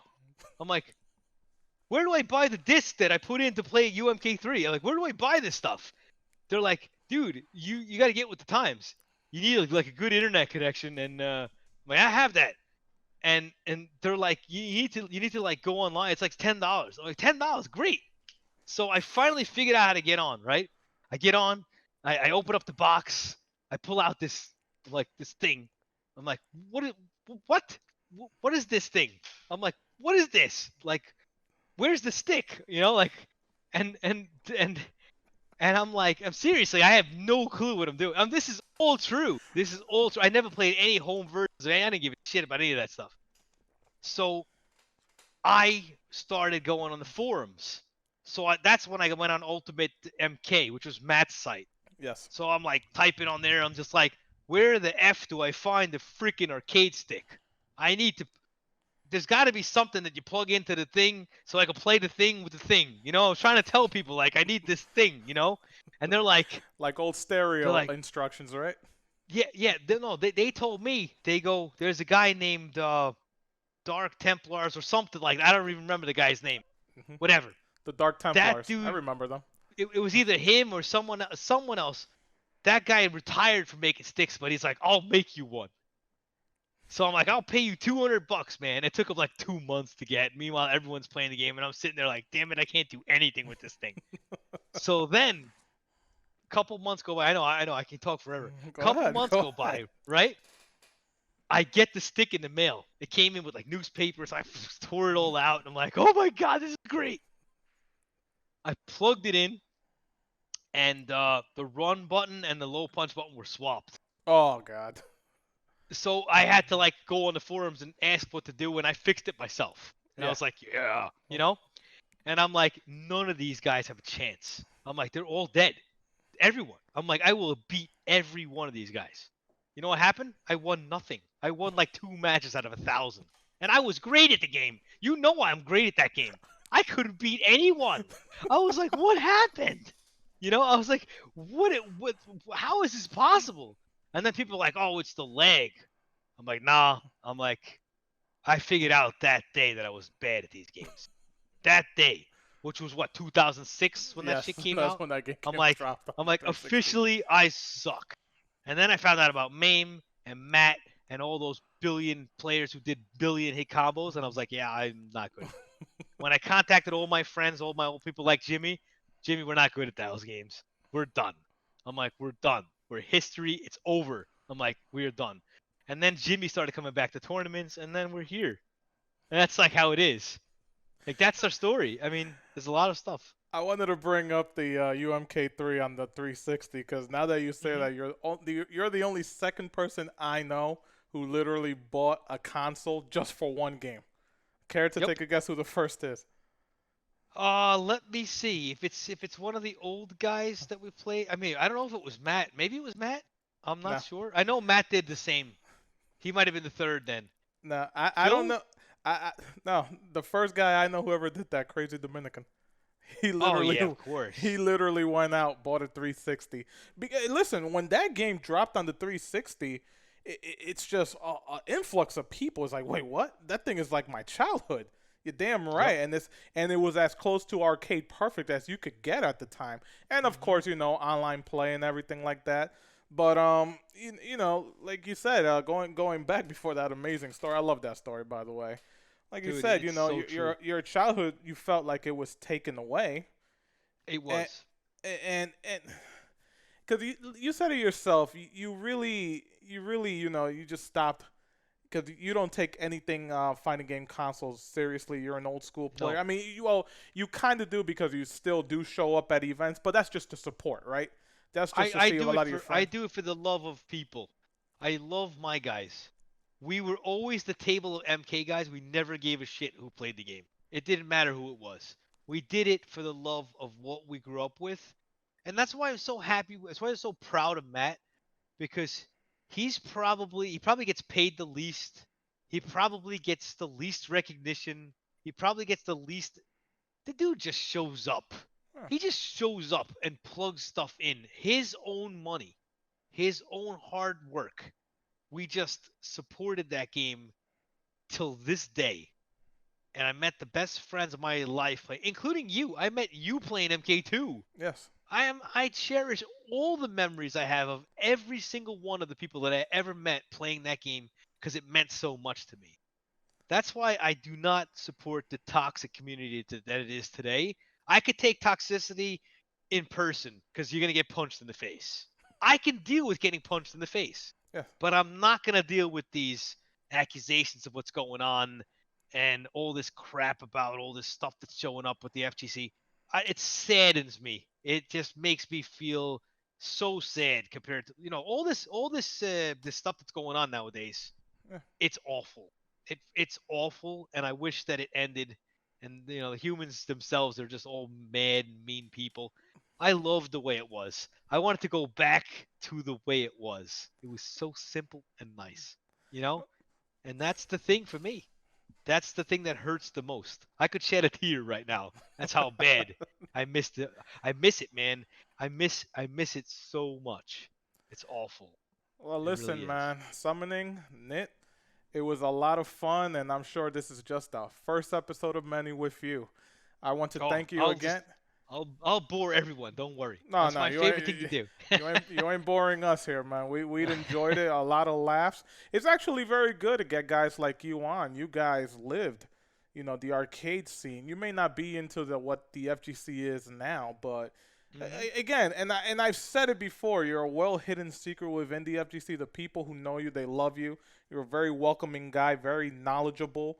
Sure, a lot of Thank you people so here are going much. to be like, "Oh, he's just another MK guy. Nobody really cares." But no, you're knowledgeable about everything. You're like Matt. Matt think people have this weird idea that Matt is just an MK player, but no, it's just you guys love fighting games. It's the genre that you We love it. decided to cling on Hmm. to because it's what made you happy. It was. I'll end it at this. It was a lifestyle.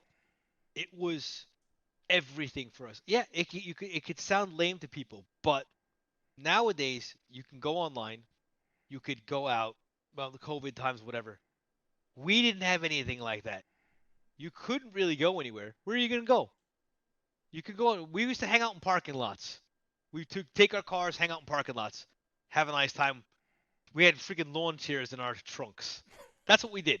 There was nothing you could do back then. Anything you did, you'd get in trouble with the law. I mean, you couldn't really go. Where could you go? Well, we went to the arcade.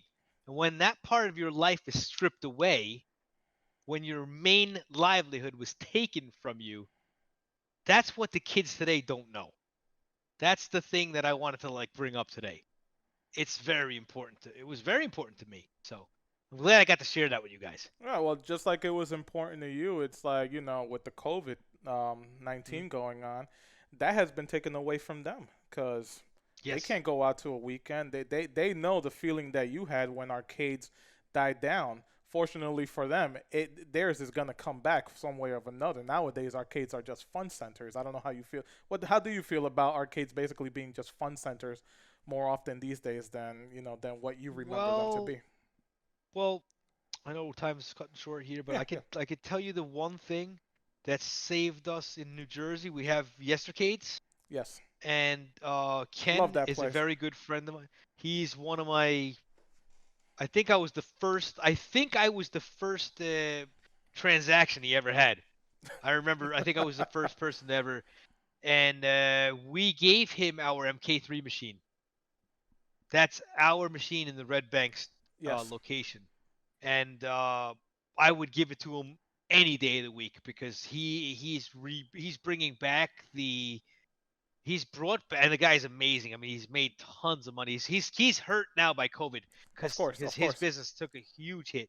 But it's guys like him who bring back memories for guys like us, and I appreciate people like that. So arcade, if anybody who's doing it nowadays in the real way, there's a guy in Deptford Mall in New Jersey. Hmm. The guy who's bringing back the arcades not for the fun stuff, for the fighting, for the Yes, old I'm more. feel. Yeah, I'm I more have aware of him. Yeah. yeah, totally have a huge respect for those guys, and thanks for bringing those memories back. That's pretty much all we have though. Well, That's it. listen, man. Again, I want to thank you once again. Do you have any social media outlets where anybody can meet you? I know you do Combat Network at night. You do a lot of streaming, a lot Yes. of KI, a lot of old Yes. MK stuff. But what are some of your other social media outlets? All right, so if anybody cares about MK1, MK2, KI original, or KI3, um, UMK a little, I do Combat Network on Twitch, pretty much every night from. Actually, I'm on Swedish time, so it would be like, let's say 4 p.m. for you guys till about 1 in the morning. Sorry, 1 for me. 4 to 7 for you guys. 4 p.m. to 7 Eastern. And then I'm on Twitter, summoning666 on Twitter, and mostly music talk and stuff like that. And Facebook, I'm on there. I think that's all. I don't even remember. Those are it. So you guys can hit me up on that. And if anybody ever wants to play us in old games, you're welcome. Well, guys, that's it for this episode. Summoning, once again, thank you very much for joining us. I'm sure we will talk again. I have to get you and James set, just a nice little sit down, and we could go further. That'll be the show of the century. Oh, definitely. That's definitely going to be a heck of a lot more. You guys have fun this episode. I know I did. Again, this was Summoning, and thanks a lot, guys. I'll talk to you next time, and have yourself a good evening. Thanks, Thank brother. you. That was a lot of fun, Good man. night. Yes, it was. Dude.